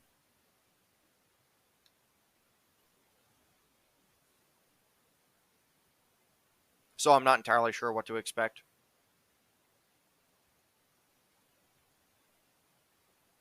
Since we have 10 mana, I'm just going to get rid of like one of our defined stances.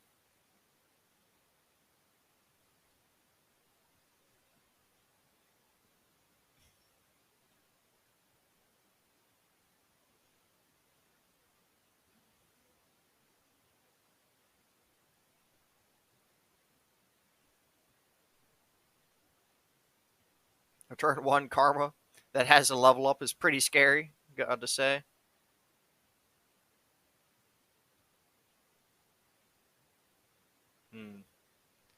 We're going to use a Ribbon Dancer here to Blade Dance.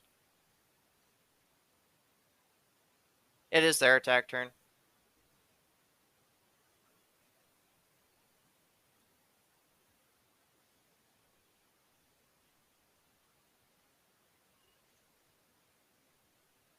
Holy hell. Right. So I think the best thing we could do is just block Karma. We need to destroy her ASAP. We can use the Defiant Stance to call back the Blade Dancer. I'm trying to think what else we could do here. So we know that she has Mystic Shot. She'll have Mystic Shot every turn. I don't know what the other 4 cards are. She can't currently use Mystic Shot though. Since it's my attack turn next, I'm going to use a quick attack Jace. And I'll drop 2 Daring Poros down.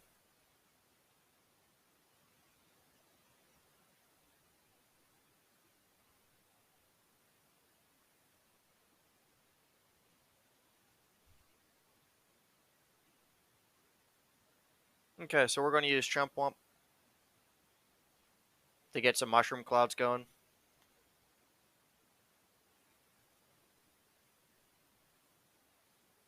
Karma's tanky as hell now.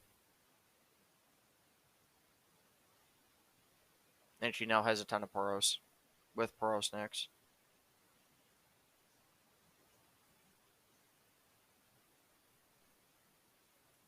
They don't have any elusive units. We're going to use our elusive Daring Poro to attack first. And now I think we just attack with everything. Maybe we hold off Jace. Yeah, I think we hold off on Jace. Pretty much whoever we attack with would die too. Because, like, whoever Karma, like, blocks is going to be dead. We do want to attack with the Ribbon Dancer, though, just because it has lifesteal. And we still have 2 elusive units. So since we have elusive units, they can't really block those. I think this is like the better choice.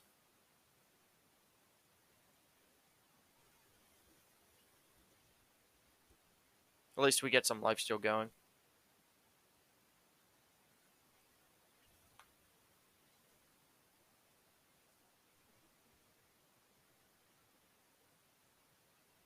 Alright, so we're going to use Rummage to discard Jury Rig and Defiant Stance.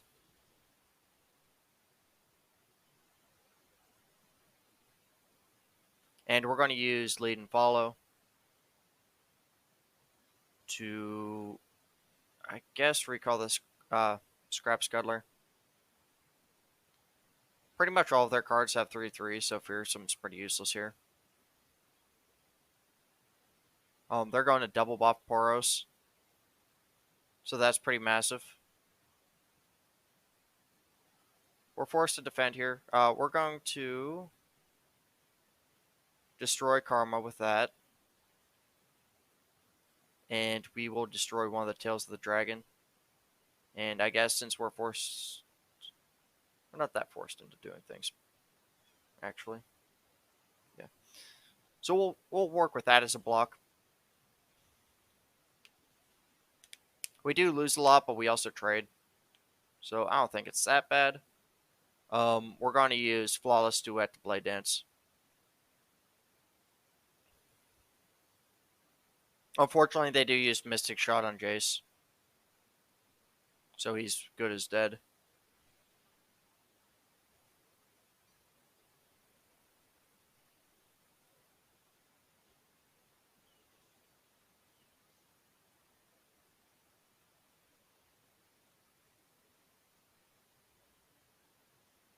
We'll drop down the Scrap Scuttler, but we will not drop down the Flame Trumpers. We'll wait till next turn and see what we get. So we do have Rite of Calling. We are going to destroy one of our mana gems to summon a champion here.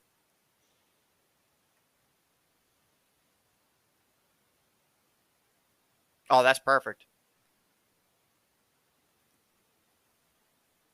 So we're going to drop Jinx down here.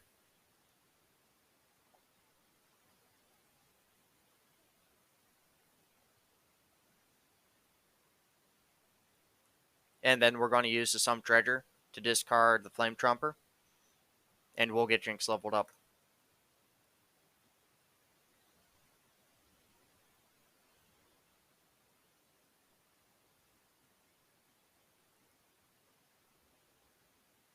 Oh boy. We have a lot ahead of us to deal with.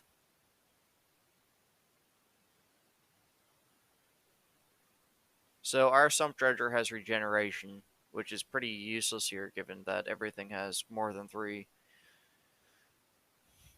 damage. Except the Eye of the Dragon that they just summoned. There's no reason to attack with Jinx here, since they use Shatter on her. We're just going to have to pass on our attack turn.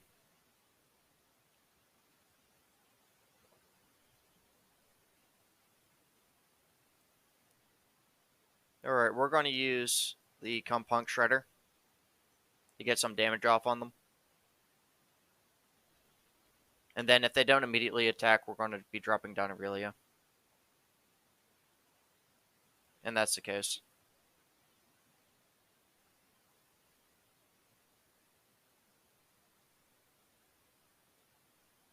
So they are buffing their Fabled Poro. That's a pretty crazy one at that.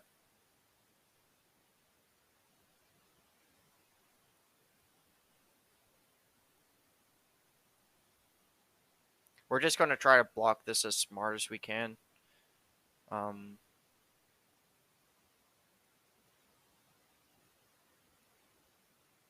Yeah. I think that's a decent block.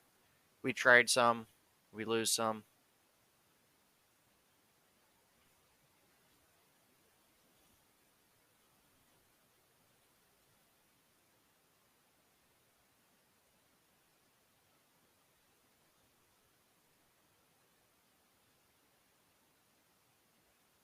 Okay, so this is pretty good. So we're going to use Poro Cannon to discard Flame Trompers, which summons it. We're going to drop down the Gankplank Shredder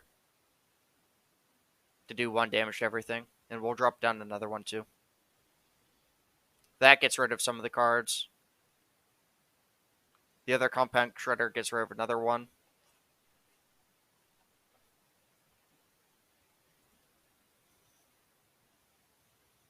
We still have mana, so we're going to use Blade Dance here.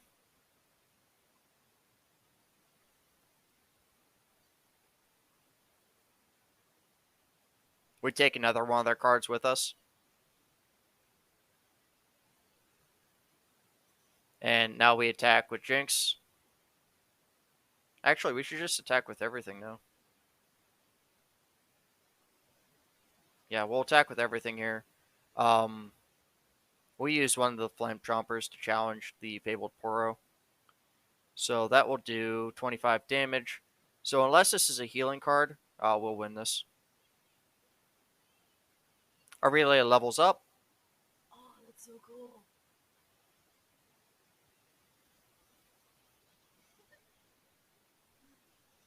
I like the little stickers they always have. It's fun.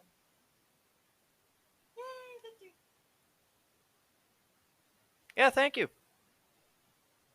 It was looking rough, too.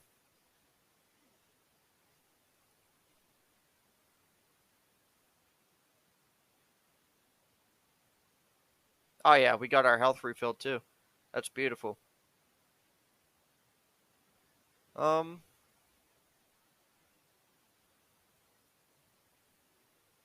think we want to have Fallen Feline to rally. I think that's our best option without using rerolls. We'll check out the powers we can get.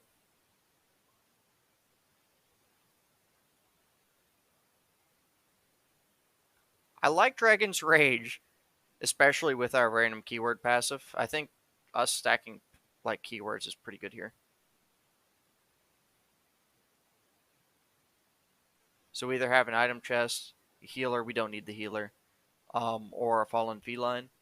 That's an epic encounter. I'm kind of curious on what it actually is. So we're going to do Flash of Steel.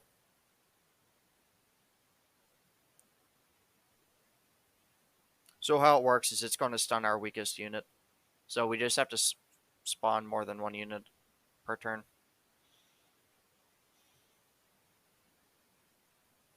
It's at round start as well, so it's okay.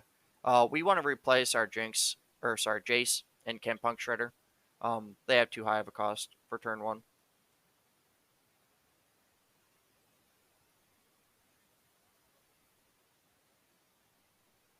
We didn't get any of our discards, like any of the summons from discards, so that kind of sucks. Our options are we could either have a Daring Pearl on the field. We don't need Elusive turn one. It's not going to make a difference, so we're going to use the Zonite Urchin. And, damn. I suppose we're going to discard Rummage.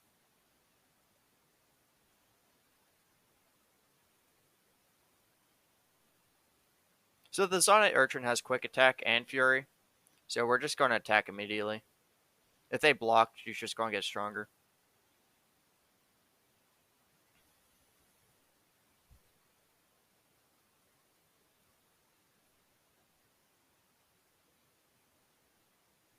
So their deck works off of the Fey Blade Twirler.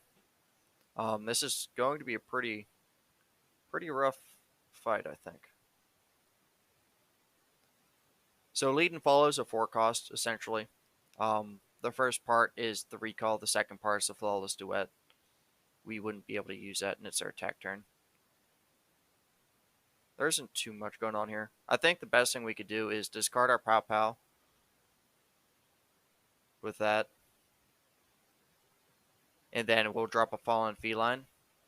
And if they don't attack immediately, we'll use the Daring Poro.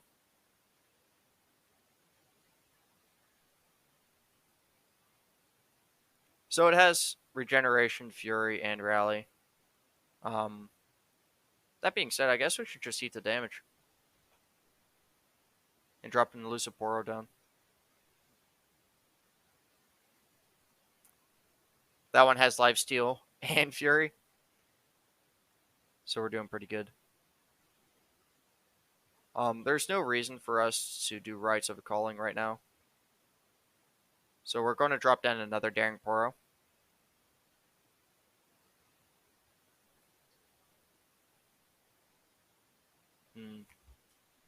Next turn will be pretty good because we'll be able to use Jace.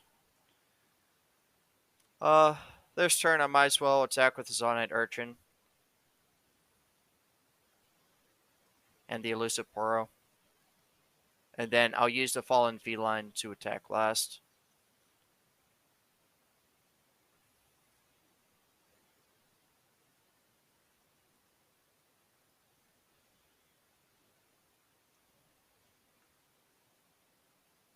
We trade with both of them. It's now our attack turn again. So, I guess we'll use the Zonite Urchin to destroy, lead, and follow. We'll get the attack turn again. We don't need to do anything necessarily, because we'll probably destroy that next turn anyways. But I might as well attack here since we'll have Jace next turn anyways. I can just clear the board for the most part. The Poro's going to stay stunned next turn, since it's my weakest unit. They did drop another Blade Twirler. That's okay. We're going to drop Jace down with Quick Attack. And now he has Quick Attack, Overwhelm, and Fury. And I think what's best is for us to use Jury Rig here instead of using the discard mechanics. We're okay with that. And they end the round.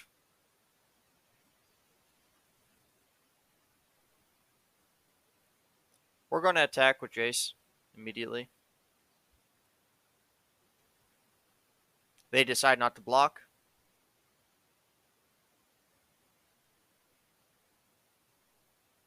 And now we'll drop a Sump Dredger and get rid of Rites of the Calling.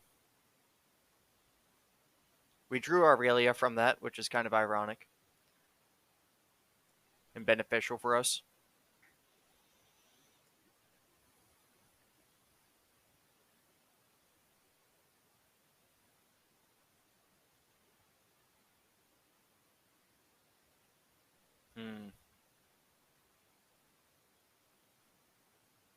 So no matter what, we have to sacrifice a unit to block that if we decide to block. So we're just going to block with the Scrap Scuttler. We're going to drop down Aurelia. She has Impact, Fury, Quick Attack. Holy hell.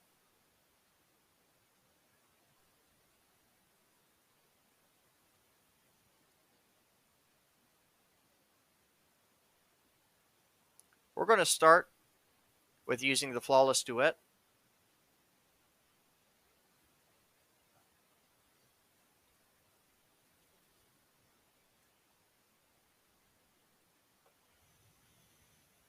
Unfortunately, they did get Yone,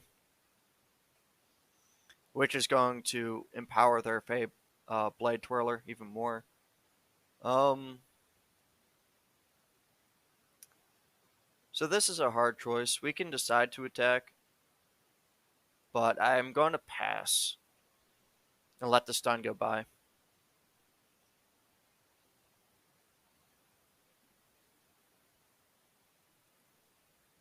They're going to stun my Jace, which is unfortunate.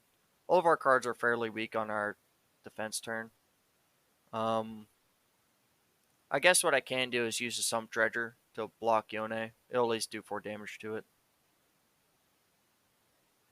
And then we'll use the Boom Crew Rookie to block the Green Glade Elder. Or we could actually use Jace there. Yeah, we'll use Jace. We'll sacrifice the Boom Crew Rookie.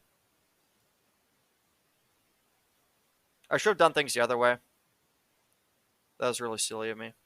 I wasn't thinking of, like, the stun putting him back on the bench.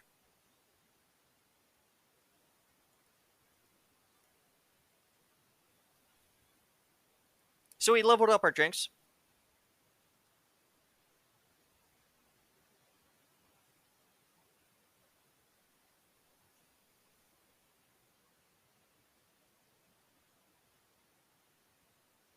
We're going to start by doing Flawless Duet.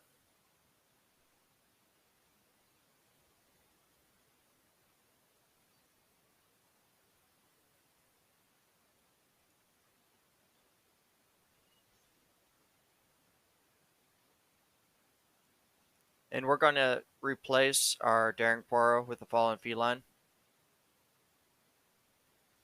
It has Challenger, which is even better.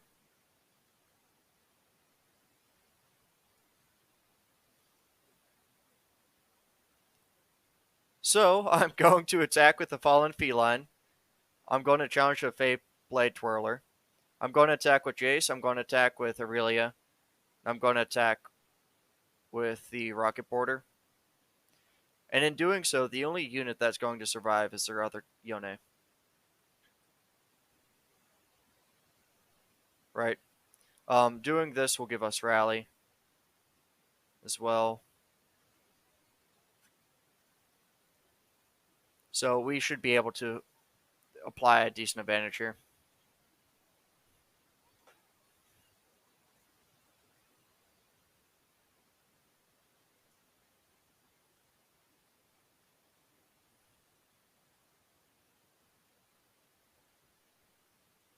So we're now going to use Aurelia to swap with the Feline.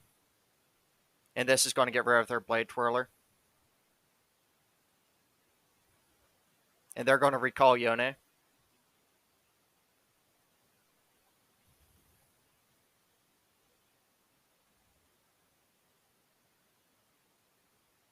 We're going to end the round there, actually. Since we didn't get the rally off of the Fallen Feline, there's nothing we can really go with there.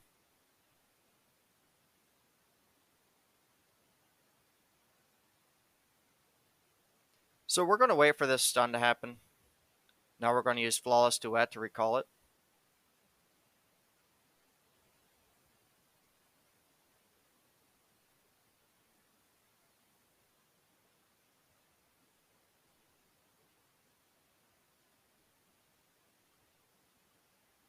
Now we're going to drop it back down.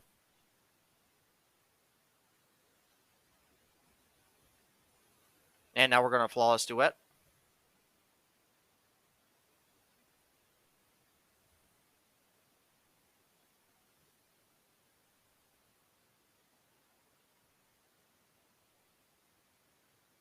We're just going to let that happen. One of the Blades heals our Nexus.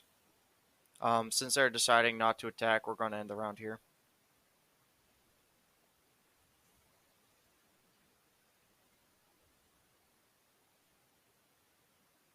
We're going to start by doing the Flawless Duet.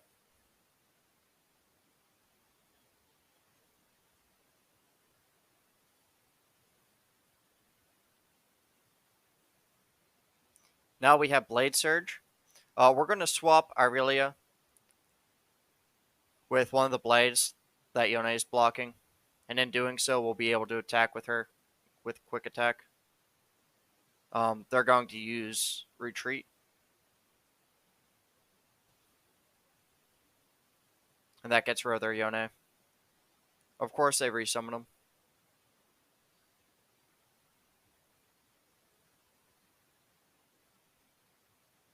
So we're going to attack with Jinx. We're going to attack with our other two Quick Attack units. We're going to make Jinx attack the Yone. And we'll work with that.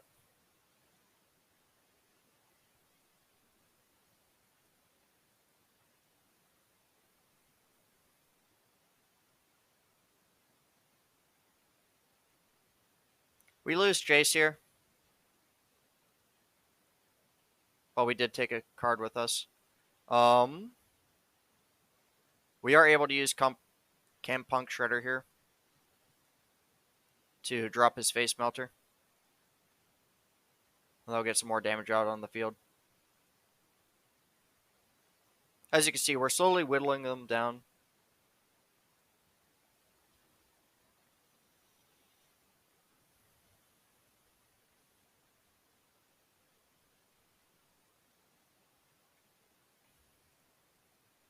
They're trying their best here. We're going to use Jinx's Get Excited. Yeah, we're going to use Jinx's Get Excited to discard Flame Chompers. And then we're going to deal 3 to their unit that has 27 health. I'm pretty sure we could just skip this block altogether.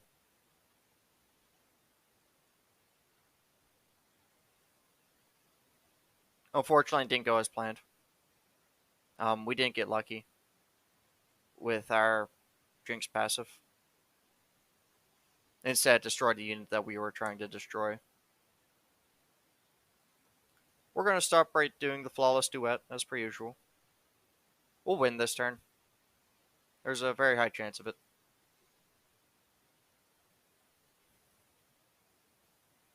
We're going to use Blade Surge to replace one of the blades with Aurelia. Aurelia has quick attack, so they just sacrifice that card, or they have to recall it. They chose a stun instead.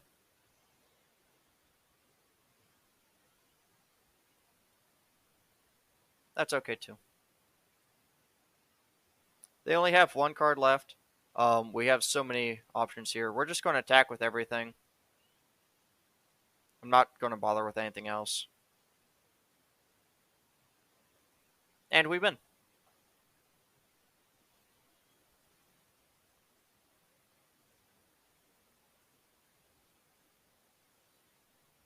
I think it was a little drawn out. We probably could have won earlier. Um, Everything's just based on when we get the attack token and what we could do. They did stun a lot of our cards that we wanted to use at key moments, so it is what it is. There is no point on us getting Dragon Tooth on Aurelia because she already gets Fury. However, I can double up on Rummage, or I could use Rites of Calling with Puro Snack, and in doing so, whenever I use it, I could kill an ally, I could kill like one of the Daring Puros or something to summon another Puro. I think that's like the two best options here. We're gonna check out this Fallen Feline random encounter. Um, it's just a select a card thing.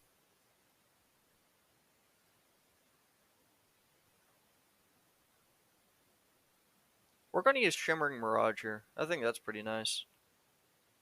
It comes with a draw and some other stuff too.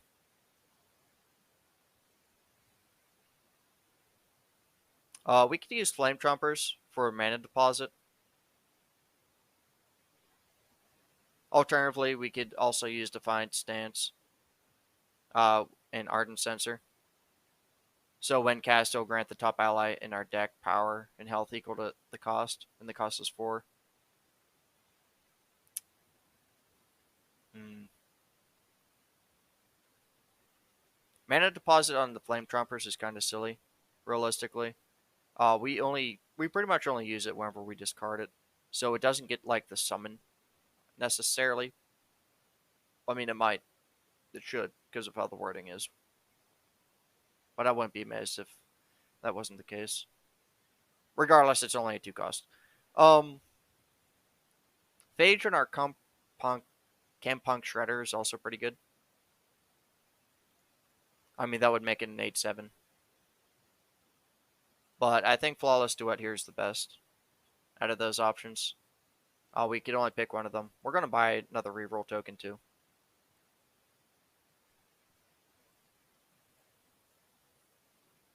Alright. So, we have an item chest or a card shop.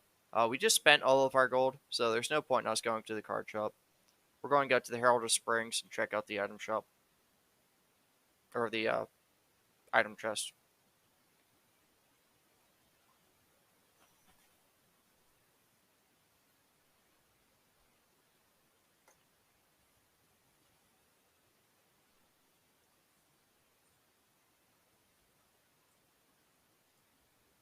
So we're going to get rid of our 3 cost cards.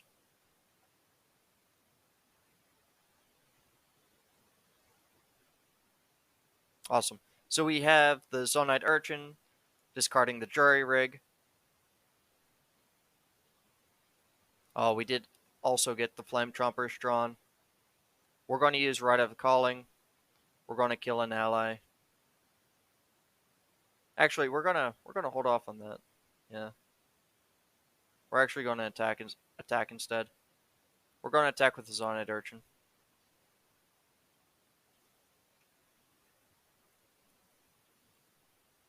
And now we're going to use Rites of the Calling on our Scrap Scuttler.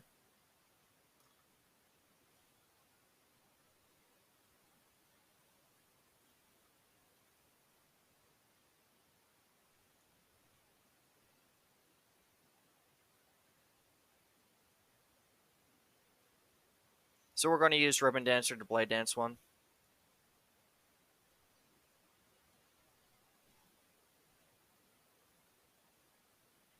We're going to use the Zonate Urchin since it's our attack turn. Because we had Scout. But it doesn't actually count for whatever reason. And we're going to use the Affectionate Poro to block the 4-3 unit.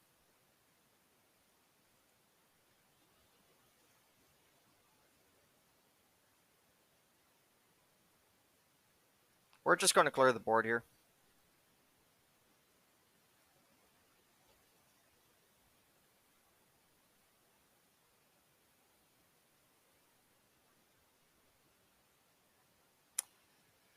We're going to use Sump Dredger to discard the Flame Tromper.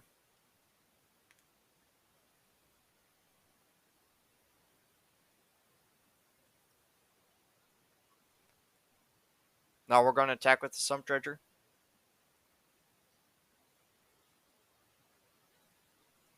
Unfortunately, they do use Mystic Shot on it. So it'll trade. Our Overwhelm passive still does damage to its Nexus, which is okay.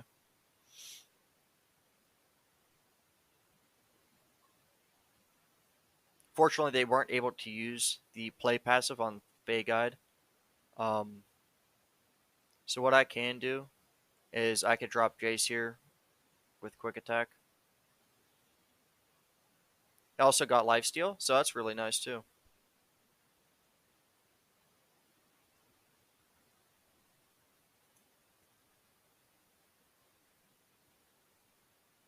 So we're going to start by attacking with Jace. If they choose to block, we'll destroy the card.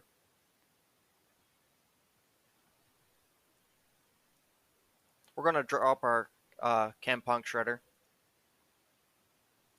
to get some damage off on the field.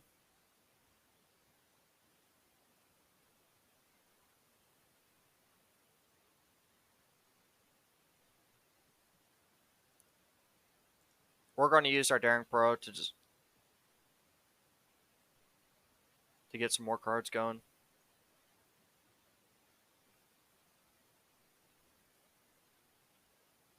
We drew Aurelia. That's really nice for us. We're going to block with Jace. And yeah, that's all we can block with right now.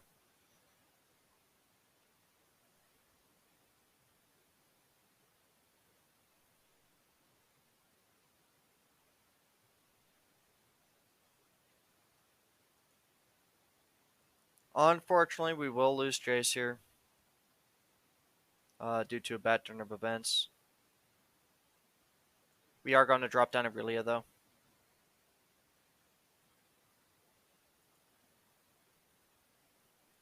And we'll drop down 2 Daring Poros.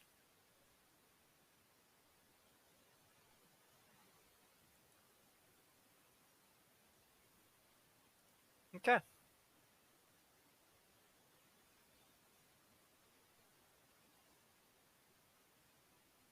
We'll start by using Flawless Duet.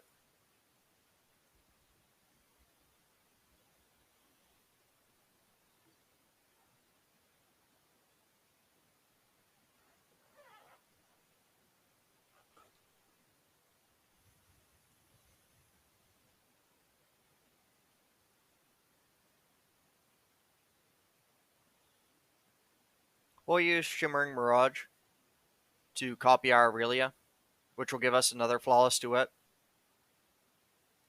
And we want to use it again.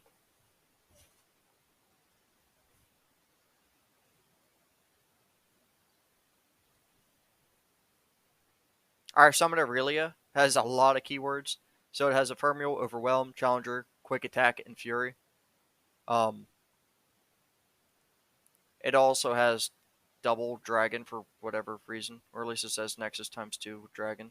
I don't know what that actually means. So, they only have up to 3 health. We're going to attack. with everything that we have. We are going to use the Challenger to destroy the Trevor Snooze Bottom, if it were. Um, and yeah, we'll work with that.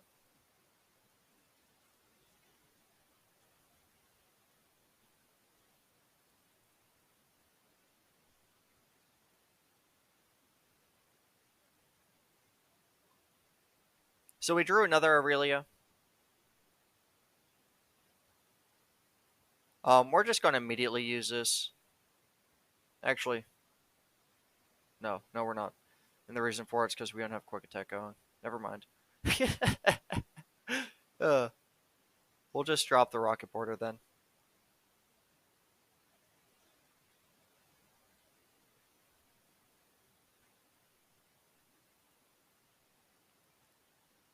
So all other units are elusive. We can't block all that much. We're going to take a heap of damage here.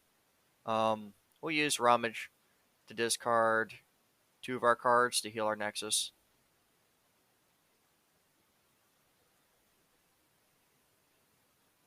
And we are going to do it again.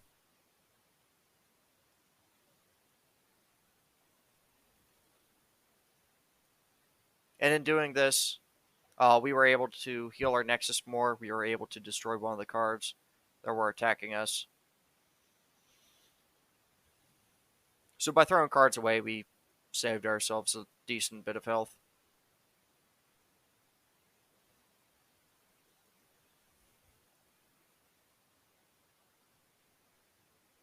We're going to start by doing the Flawless Duet.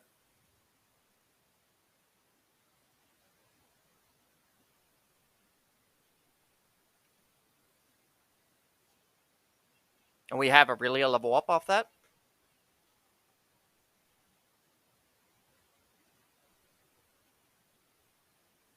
Since they're using picks to block one of the blades, what we're going to do is we're going to use Blade Surge on Aurelia on one of the blades to get rid of the picks.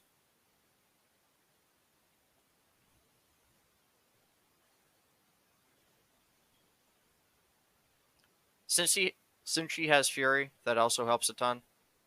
And then off that, we are going to use Aurelia's Vanguard Edge, and we're going to pick Aurelia to dance with the blades.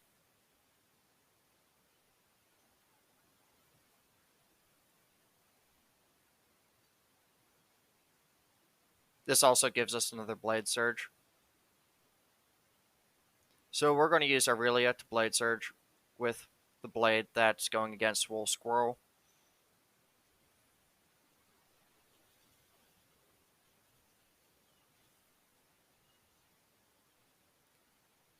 And now we're going to attack with all of our cards again.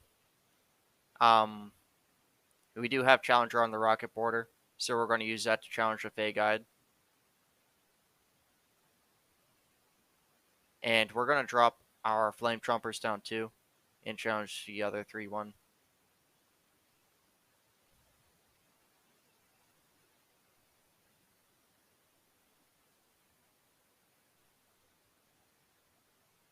So right now, we'll only do 8 damage. Either way, I think we'll only do 8 damage. So I guess that's okay with me.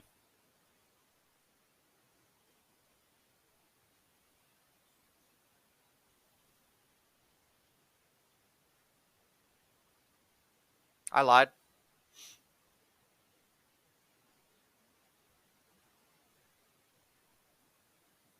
I misread the situation. I think one of my characters had Overwhelm without me realizing it.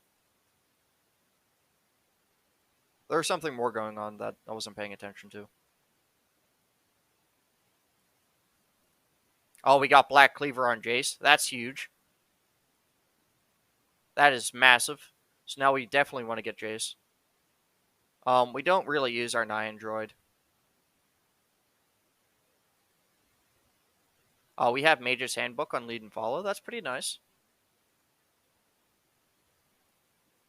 And we'll be up against Ezreal in a second. We'll be going into it at 29 out of 30 health. This is my first time fighting Ezreal. This is my first time running this mission in general. We've had great success with it. Um, the Gangplank and Swain one was much, much harder with Jinx.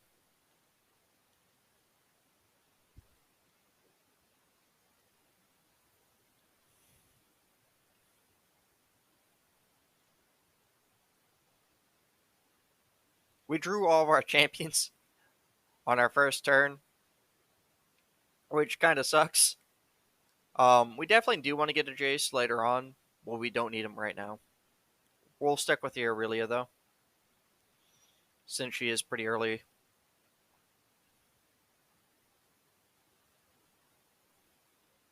Unfortunately, we are going to be taking some damage here. We did not get a 1-cost card or a 0-cost card, but we did now. So we'll use the Poro Cannon to discard the Flame Chompers. Doing so will get rid of the Stinky Wump. There's no reason for us to immediately attack. However, we can either drop 2 Daring Poros or the Boom Crew Rookie. The Boom Crew Rookie does 4 damage, given it has an item on it. We also got it with Scout and Fury.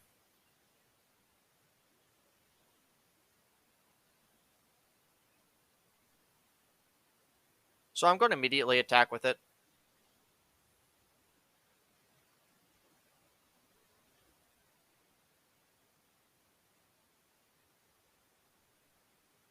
And I'm going to attack with it again. This way we still have a Flame Chompers for next turn. And we still got 4 Nexus health off.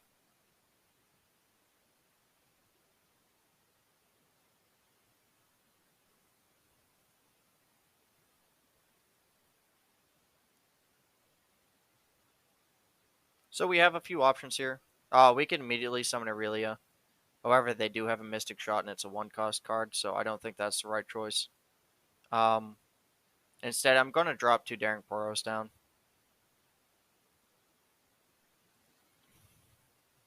Since they're using Static Shock on one of the Daring Poros, I'll use it to block. In doing so, it wastes their attack. And now I'm going to drop another Daring Poro down.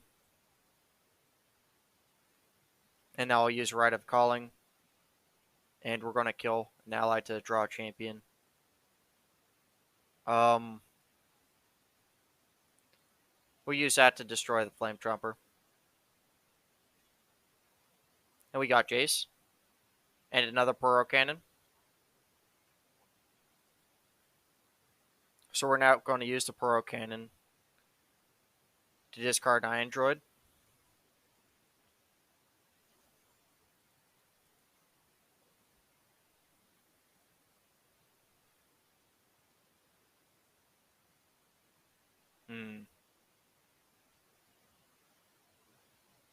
And we'll drop a Stinky Wump down.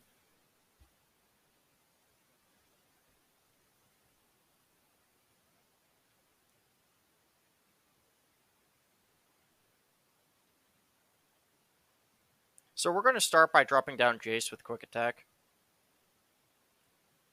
And this is going to double his power. He also got Lifesteal, which is huge.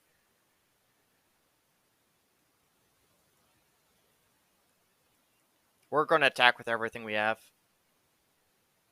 Anything that blocks Jace will be killed.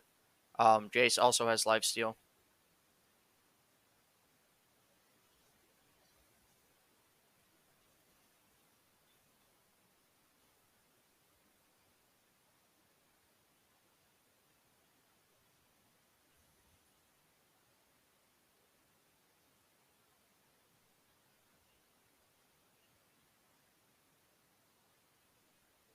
We're going to drop down Aurelia.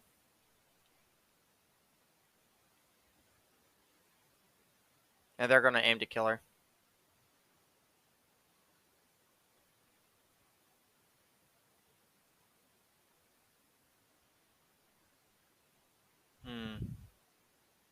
So, with that being the case, we're going to rummage. We're going to rummage Jace's Shock Blast and Defiant Stance. In doing so, it healed our Nexus, but it also did damage to Ezreal. We're going to use a Poro Cannon to destroy one of our Daring Poros, to, to draw 2 more Daring Poros, and that got rid of Ezreal, which is what we want. Now lead and follow, cost 1, and we're going to recall Aurelia, so now she doesn't die. So they just wasted 2 of their spells, and they can't attack us anymore because they attacked with Ezreal.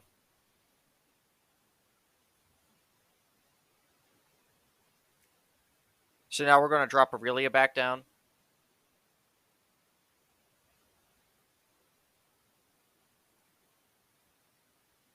Now we're going to use Shimmering Mirage to copy Jace.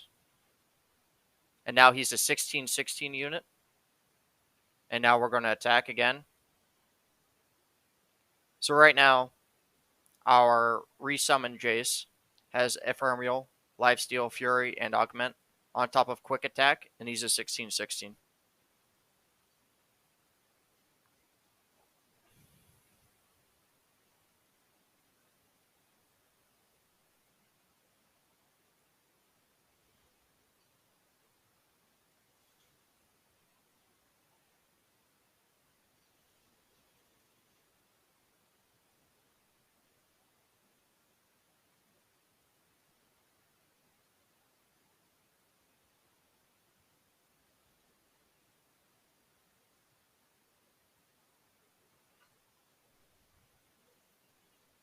So they do have some of the augmented cards coming out.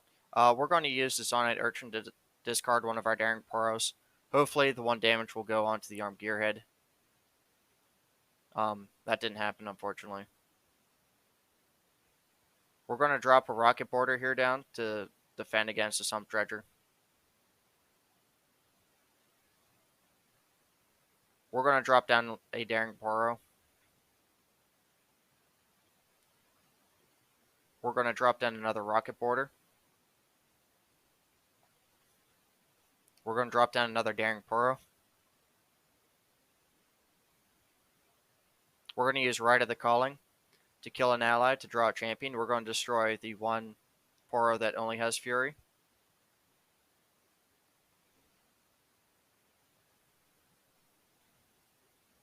We drew 2 Jinxes, and we got a Plunder Poro. They plan on ending the round, and we'll let them do that. We drew another Jace, and we have 2 Jinxes in hand, so we should be pretty good. So some of our units have Scout. We're going to use our Scouts early to attack. They don't have any way of defending against the Rocket Border.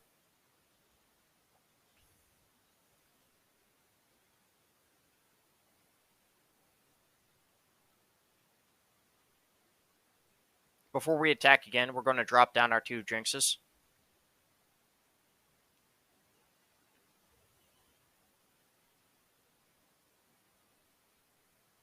We're going to use Jinxes Excited to discard Rite of the Calling to deal 3 damage to the Niandroid. This also gets rid of another one of their cards with our passive.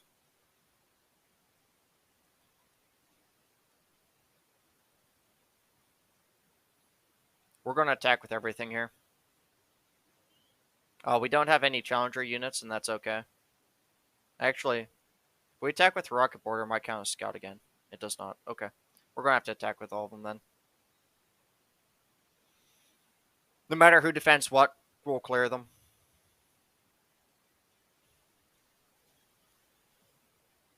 Since all of our units have Fury, it's safe to say we'll win this very soon. We're just running on the meta cards. We're going to use Jace's Shock Blast to deal 3 to the Nexus and 3 to their elusive unit since we can't block it.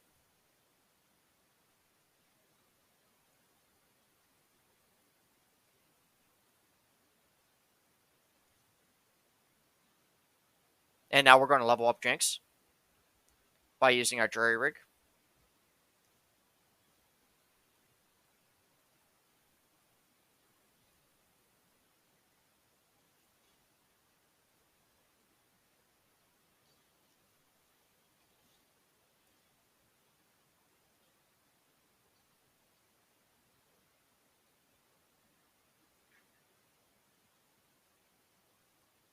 They only have 2 cards left. We don't have any in hand, but we will. We're going to drop down Chump Wump.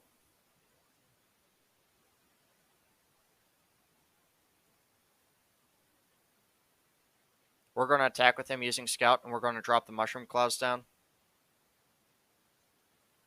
In doing so, reduces lead and follow to a 0-cost card. We do have another Scout. We do have Rocket Border as our other Scout.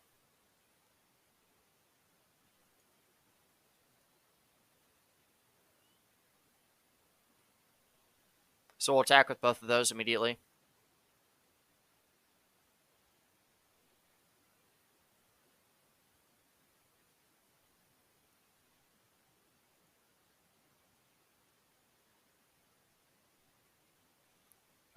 They tried using like a Static Shock on our Scrap Scuttler, so we recalled it. Since it was our last card in hand, we got the Super Mega Death Rocket, a Flawless Duet, and our Scrap Scuttler up. We are going to drop the Flawless Duet.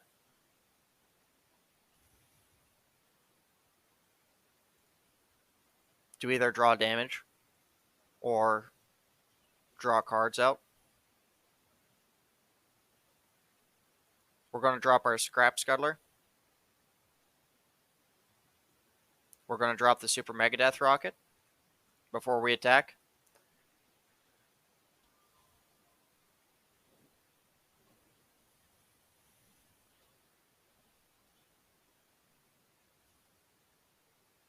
We're going to attack with everything.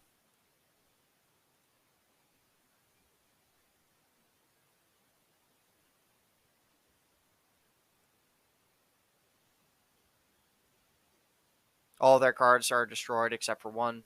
They still have an Assembly Bot, and they have 1 card left in hand. We drew an Aurelia and a Jury Rig. We're going to drop down our Aurelia. She's going to be leveled up.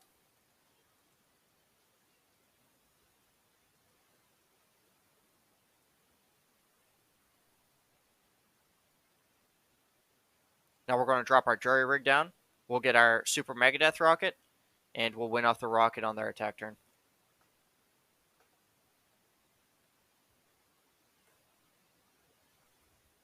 No matter what they do here, they aren't able to win. So we beat Ezreal on the first try. That's pretty nice. We beat Gankplank on our second run during this stream.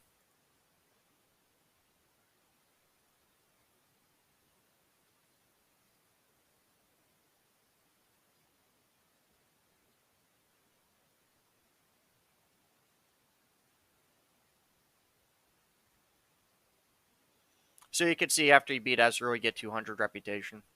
The reputation goes into the leveling system if you haven't played before. We got a relic item off of beating Ezreal. So whenever our champion that has this relic equipped is summoned, it refills our spell mana.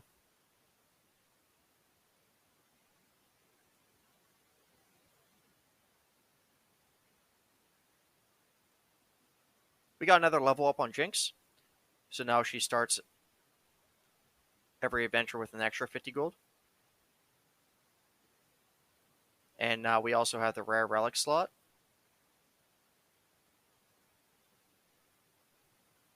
Awesome.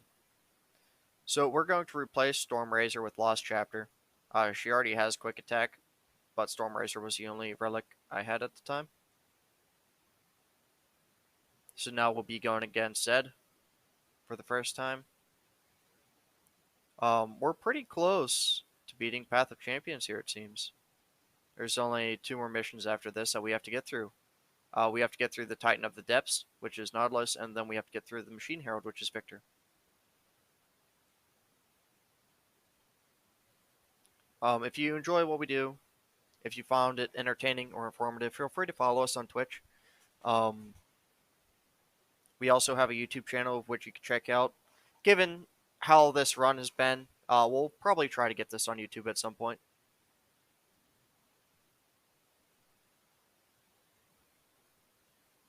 Alright. So, I could do higher education. So, whenever I draw a card, it'll give allies +1 this round. It's not a permanent buff. Alternatively, I could use a sparring student. Basically, just funnel the sparring student.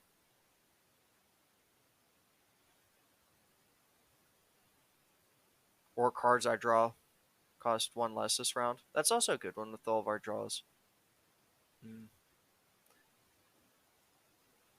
I think having like sparring student early is pretty nice, given how the deck goes.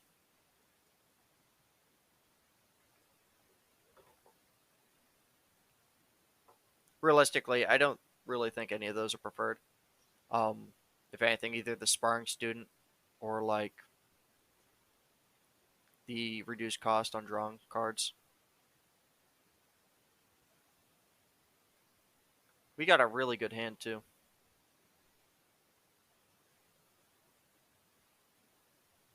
Yeah, we have a really strong early hand. So we're going to use Poro Cannon to discard our Dreary Rig since it's our attack turn. We're going to drop down another Daring Poro. So right now our sparring student's the 3/3 unit already on turn 1.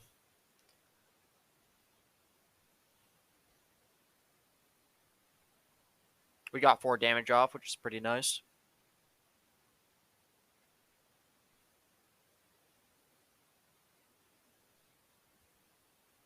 We'll drop our Boom Crew rookie down. It has Giant's Belt, so we'll just block that for free.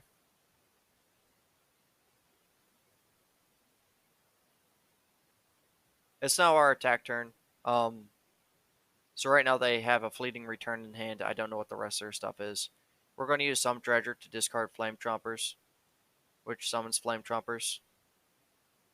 And both of the summons count towards Sparring Student. We are going to attack with all of them. And we are going to use the Flame Trumpers to challenge. Their Nexus will have 3 health left.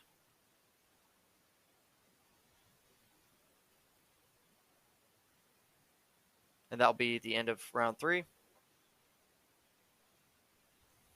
Round 4, we do have Jinx to summon. We have other alternatives as well. Yeah, we're just going to summon Jinx here. And in doing so, it refills our spell mana. We're going to use Pow Pow on their 5/2 Scales of the Dragon. And we're going to use the Daring Pro to block the 3/1 Shadow Assassin.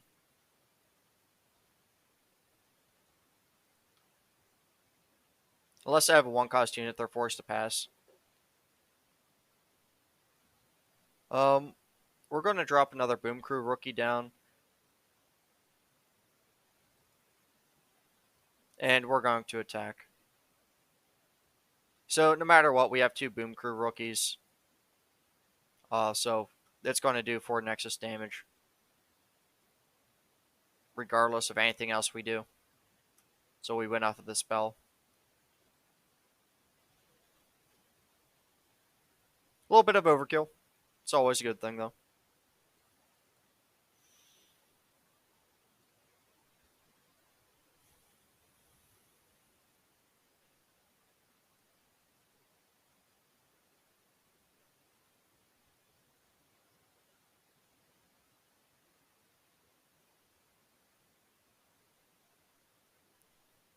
All right, so we're gonna take Echo as a battle reward, and now we have the reinforcements coming in. Ooh, we have an Akshan. I've never used Akshan before, so Warlord Palace, huh. Or Warlord's Horde. Countdown of 8, Relic of Power.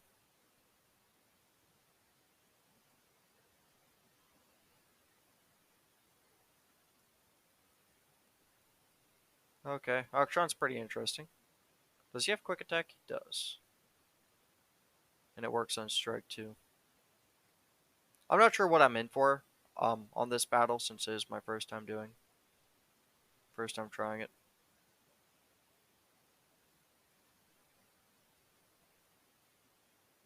The alternatives is Azir. Azir is also extremely good here. We don't have any buried sound discs though. I kind of want to try Akshan, just to try Akshan. I'm pretty sure Azir is better though.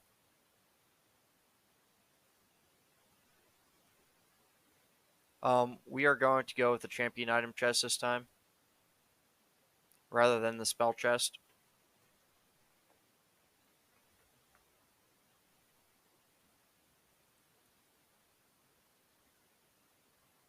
So as these rounds go, we're going to have more and more cards in our deck.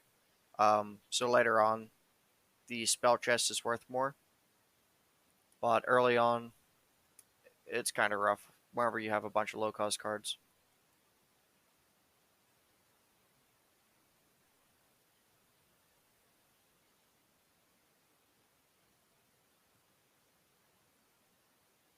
Okay, so we're going to use the Sonnet Urchin to discard Jury Rig as per usual. This is our attack turn after all.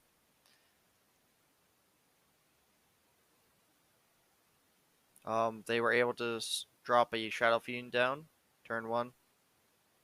So we are going to attack with a Scrap Scuttler.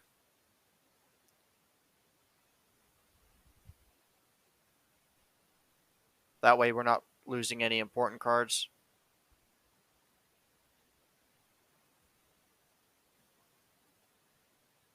Realistically, I could have just held it. They dropped another Shadow Fiend down. We could just use Pow Pow here to save us from the attack turn.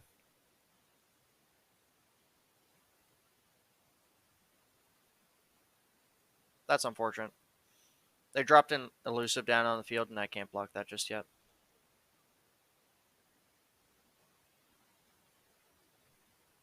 We're going to drop down Akshan now.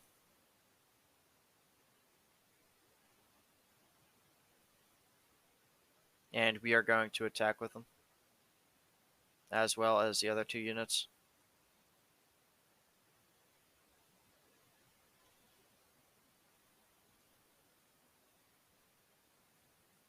We're going to summon another Zonite Urchin, and we're going to get rid of our Fleeting Death Mark.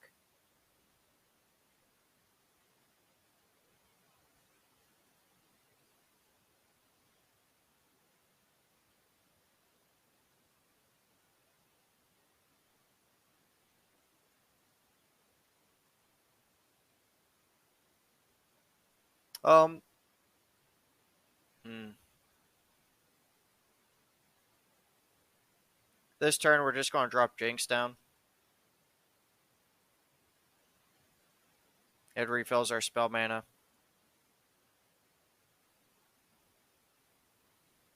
And we're going to deal 3 to the Stirred Spirits.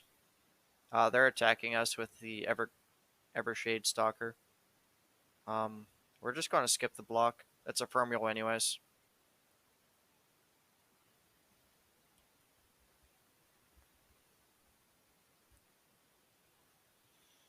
Okay, so we know it has Death Mark and it has 3 other cards in hand. We're going to drop Echo down. It's going to create a fleeting time trick whenever we strike, and we're about to strike here soon, so we're going to attack with all of them. They're going to have 6 health left.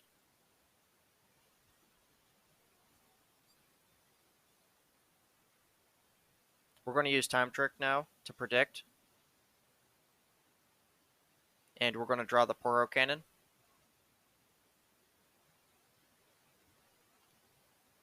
Now, instead of us discarding the Flame Trumper, since we have a full board, we're going to discard Death Mark.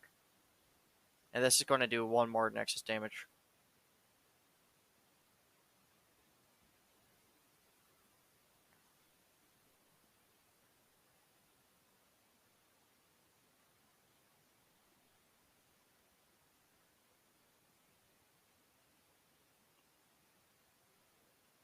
So we're just gonna pass.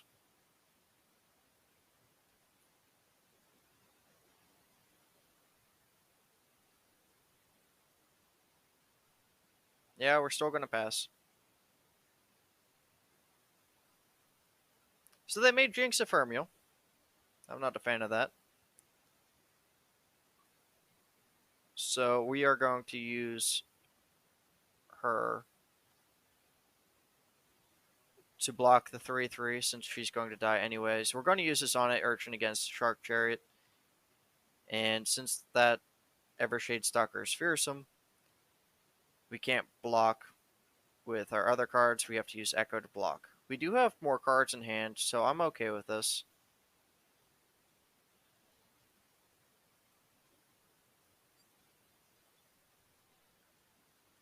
We did get another time trick out. We also have some other options here that we can do. We're going to use the time trick since it's fleeting.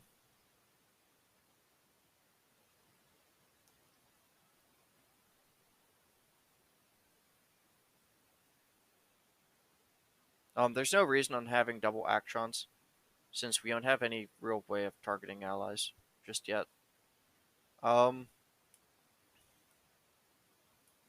we're going to use it to draw the Save Cracker. I don't know how to pronounce the first word, so I'm not going to try. I'll do that a different time. We are going to draw it and use it to give Akshan +2. They only have 5 Nexus health left. They have no cards. We'll win this turn. We're just going to attack immediately. Save us time and health.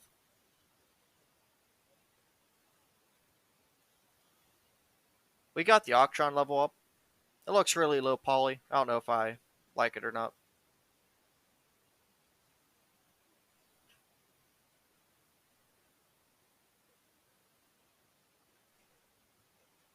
In comparison to like all the Shuriman, like the other Shuriman champions, I think he has like one of the worst level up animations.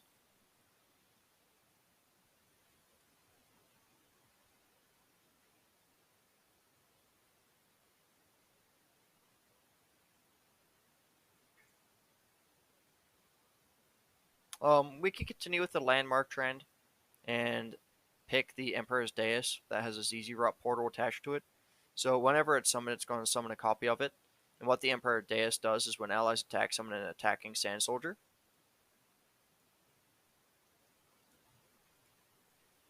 So it just buffs our attacks even more.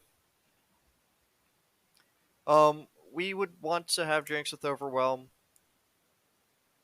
or Shadow Totem. Either are fine. Yeah. Yeah, we're going to go with Shadow Totem. So if she levels up, I'll have 2 leveled up Jinxes on the field, and I'll have 2 Super Mega Death Rockets to use. So it's 8 Nexus damage, plus the 10 damage that they do.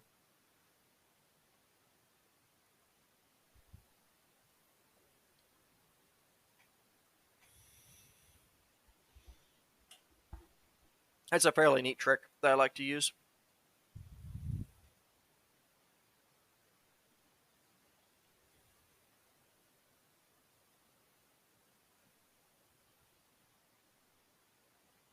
We have a fairly okay turn 1. It's a defensive turn 1, and that's okay. We're going to use the Zonate Urchin to discard the Flame Chompers, which summons it. In doing so, it gets rid of their attack. So it's turn 2.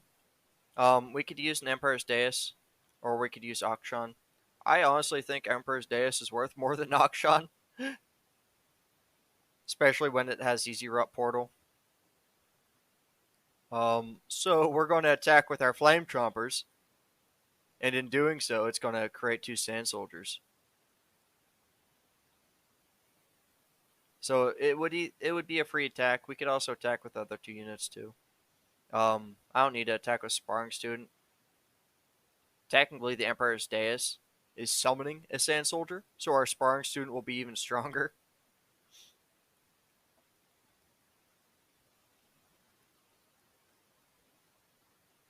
And it worked just the way I thought it would.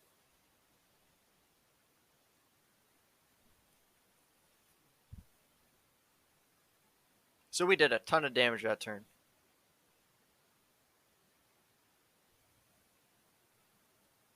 Okay, well, we got a Poro Cannon, so we're going to discard our Flame Chompers.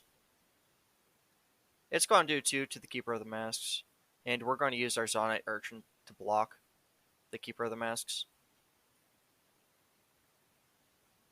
In doing so, we basically lose nothing. We're going to drop down 1 Elusive Poro, and now we're going to drop down Jinx. We don't have any spells, and we weren't able to use the Shadow Totem of Jinx, which is okay. Um, yeah, we're going to attack with Jinx, and we're going to attack with the Daring Poro. In doing so, it's going to summon the Sand Soldiers. They do have a Ren Shadow Blade, but we did just get a ton of attacks off.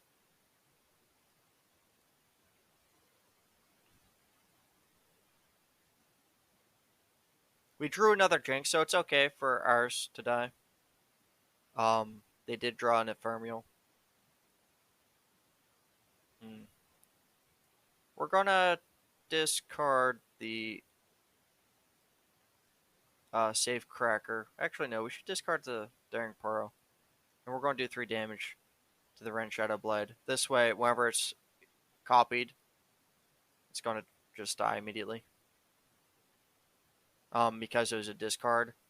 And so, like, our passive only had one option, which was that card.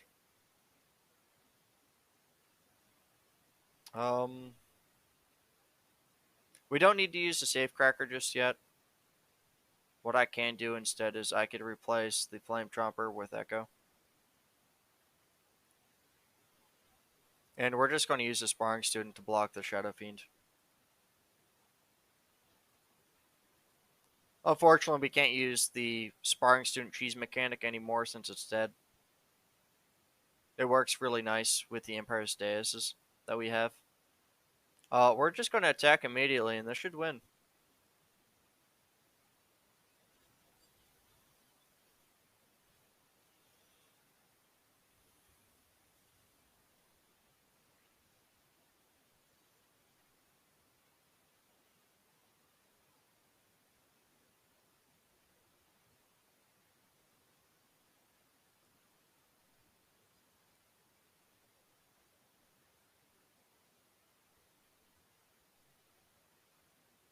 Hmm.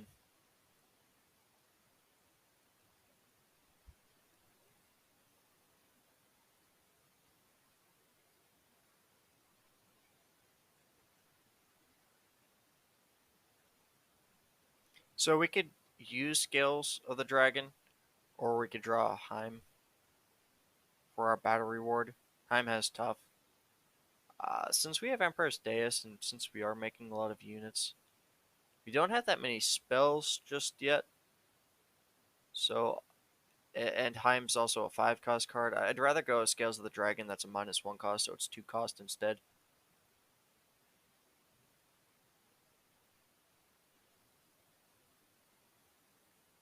Alright, so our next encounter was a Smooth Soloist, so we get to choose a power in exchange for gold.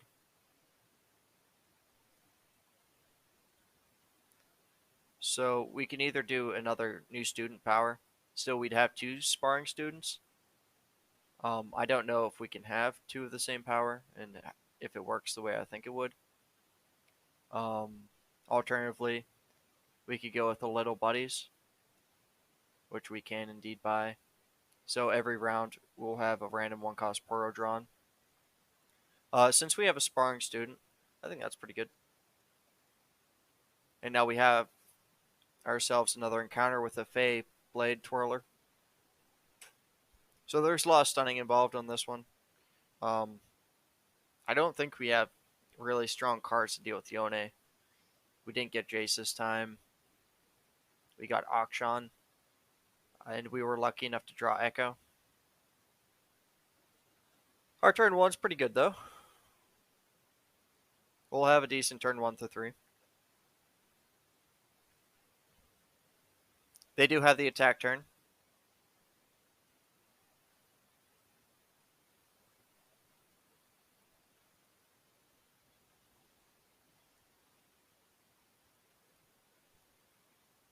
Alright. Our first turn, we already have 4 units on the board. Our second turn, we have 5. This is going pretty well, actually. Oh, we're going to drop down Scales of the Dragon. That's going to buff our Sparring Student. And we're going to attack with all of them.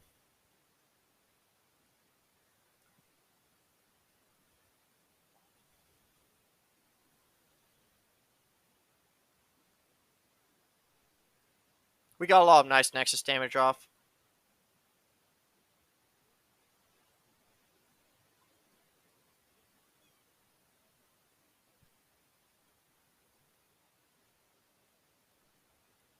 We're just going to block it. The Blade Twirler has quick attack.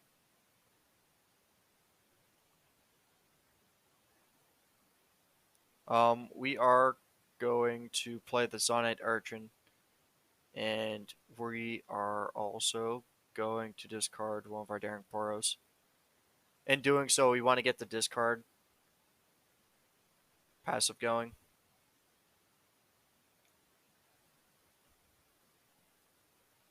And now we're going to replace our Stun Poro with an Auction. Auction was not able to summon his landmark, which is kind of what I was hoping for.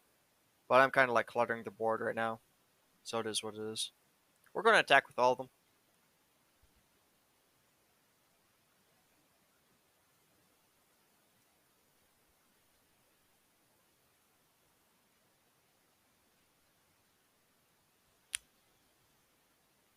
We got some nice Nexus damage off again.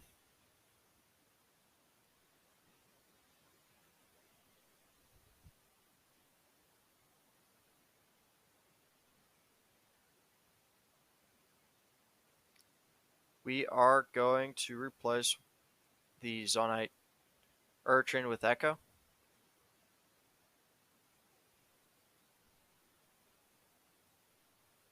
We're going to pass.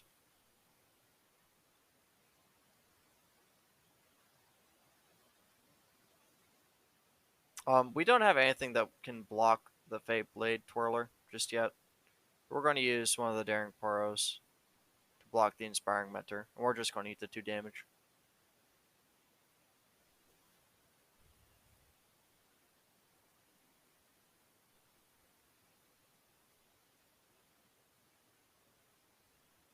We're going to drop Jinx down.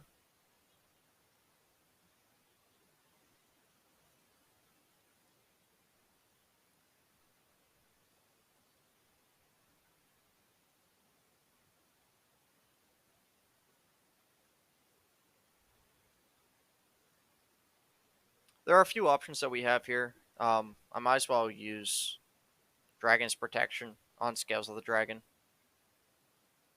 They decided to end their turn. I'm going to attack with Echo because he's a safe attack. I'm going to attack with Scales of the Dragon and with the Sinister Poro. Actually, maybe not the Sinister Poro. Yeah. So this way, they either have to block or they lose their cards. I guess they recalled instead.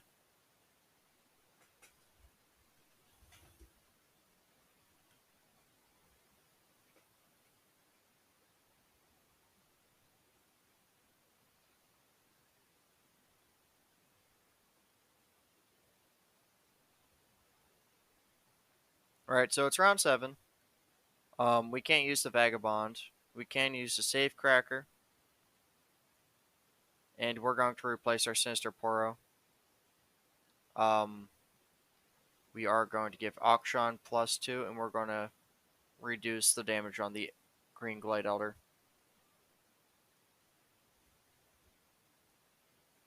They go and stun Jinx, and that's okay. I can't really block the Dancing Droplet since it's elusive. We don't have any elusive cards on the board right now. So it's just going to be that.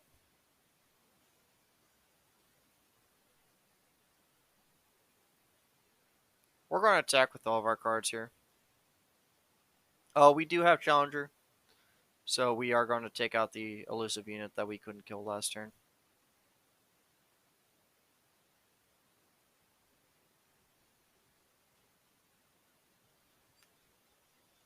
We got a lot nice damage off.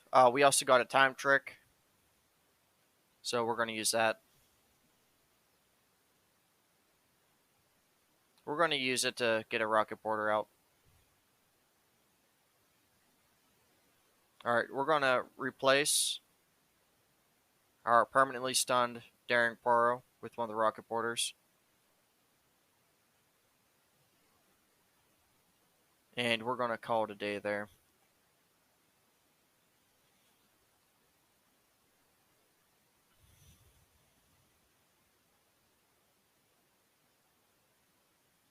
They dropped Yone out on the field, and this is going to double buff their Blade Twirler. We don't have anything that can tank 7 damage. However, what I am going to do is I'm going to replace the Warlord's Palace with a rocket border. And I'm going to sacrifice both my rocket borders.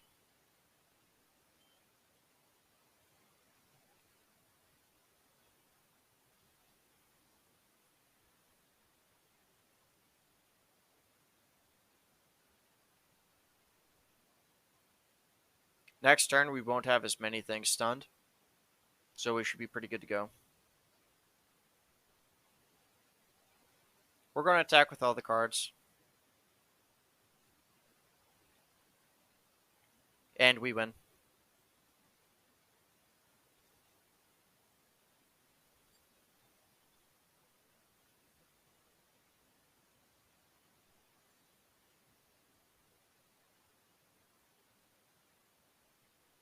Going against that pretty early is fairly interesting.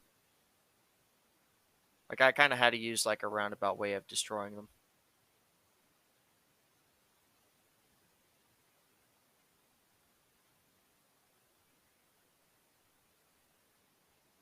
So we're going to go with the Ren Shadowblade card that has Fury. So it has quick attack, and whenever it strikes, it creates a Shadow Fiend in hand. The Shadow Fiends are a 1-cost unit. That's a 4/3. We have the choice between an item chest and a card shop. The card shop is is a rare encounter, so we're going to go with that.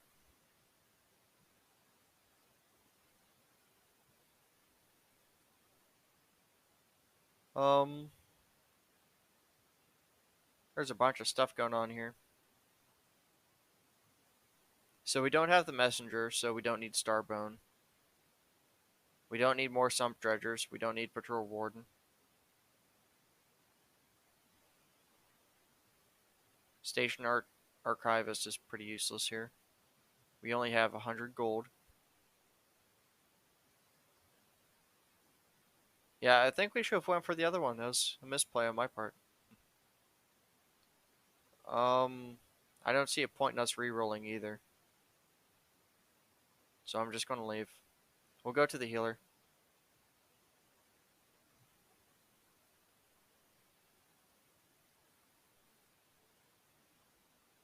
So we're against Fiora. I always hate fighting her. She's so strong. We didn't get that many spells either, since we didn't go for the spell chest. And she does give herself barrier quite frequently with her power. So yeah, this is going to be interesting to say the least. We're going to replace Auction. We probably should have cut Auction.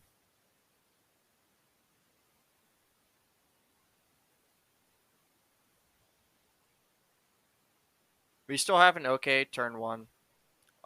Just because of the Sparring Student and Poro Buddies acting up. So we're just going to attack and do 3 damage off the bat.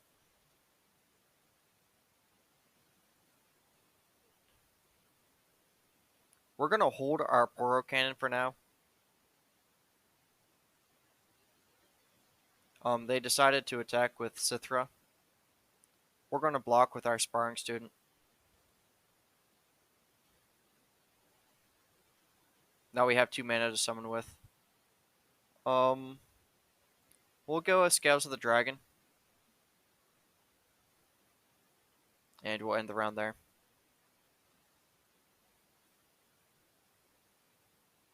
Alright, so we do have Flame Trumpers, and we did get Poro Cannon.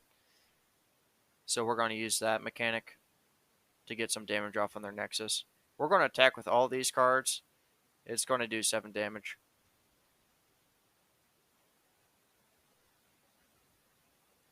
They already got Fiora.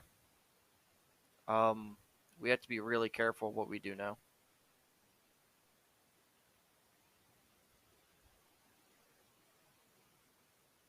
So she gets the level up whenever she kills enemies. She has Challenger. All of our cards are really weak. Uh so yeah, this is going to be fun. Our Poro keyword has became a burden on us.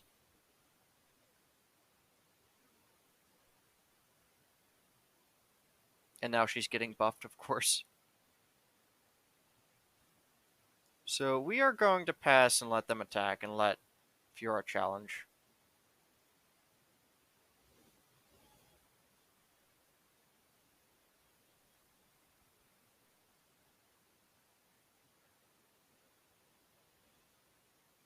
We're going to use that to get some damage off on her.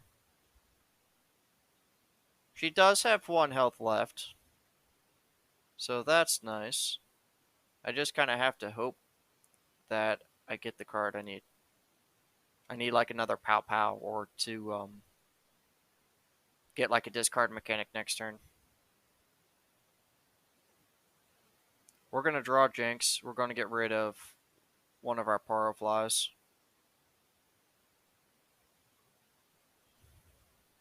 We're going to attack with Jinx. We're going to attack with Rocket Border, and we're going to attack with the Nimble Poro. In doing so, no matter what, we still get something going.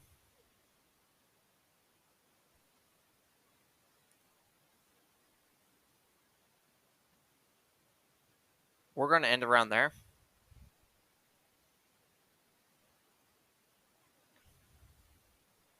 We drew another Jinx, which is great. So we have Get Excited, and we're going to use it to discard 1. We're going to keep the Destined Poro because we could actually use that really fast. And we're going to get rid of Fiora already. Hopefully she doesn't have any barriers.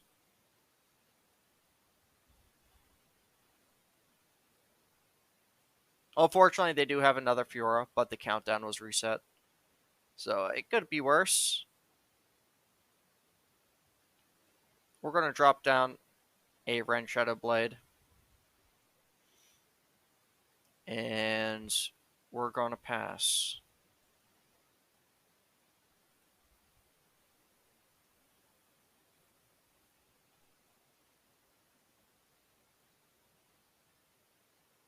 That was a lot of things going on there. I don't know what the hell that's about.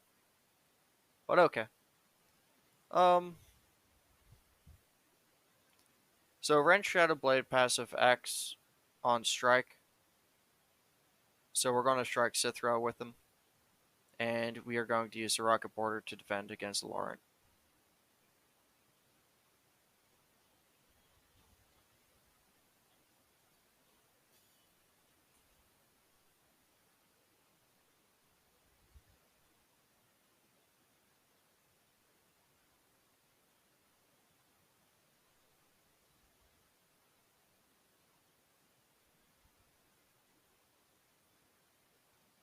We're going to buff up Jinx. And we are going to nerf the Fiora a little bit.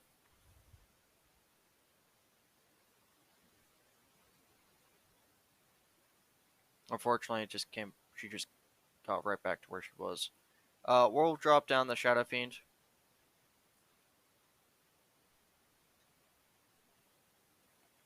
And we'll drop down Dragon's Protection. So since Jinx can't hit 8, this is kind of sketchy. Yeah. Yeah, I might as well buff her anyways, see what happens.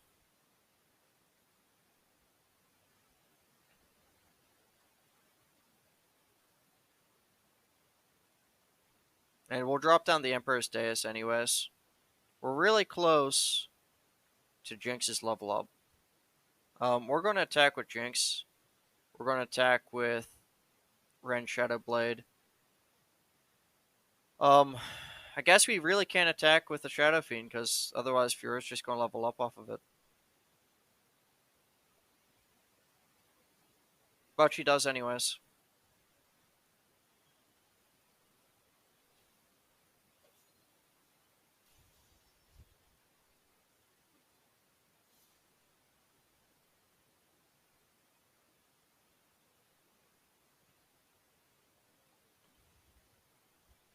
We have 2 turns left to win. Otherwise, we will not. So if she has a striking mechanic like Cataclysm, um, we lose this turn.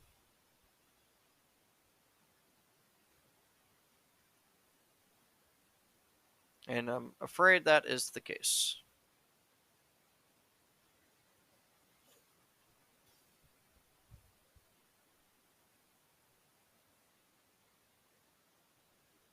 So I'm just going to drop everything I have in my hand. This is a lost game anyways at this point.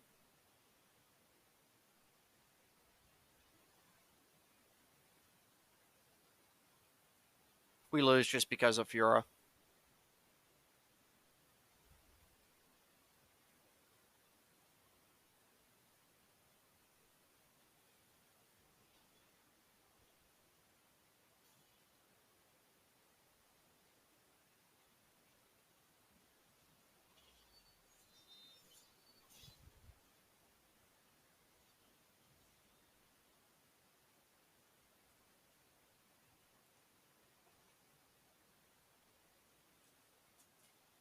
Alrighty.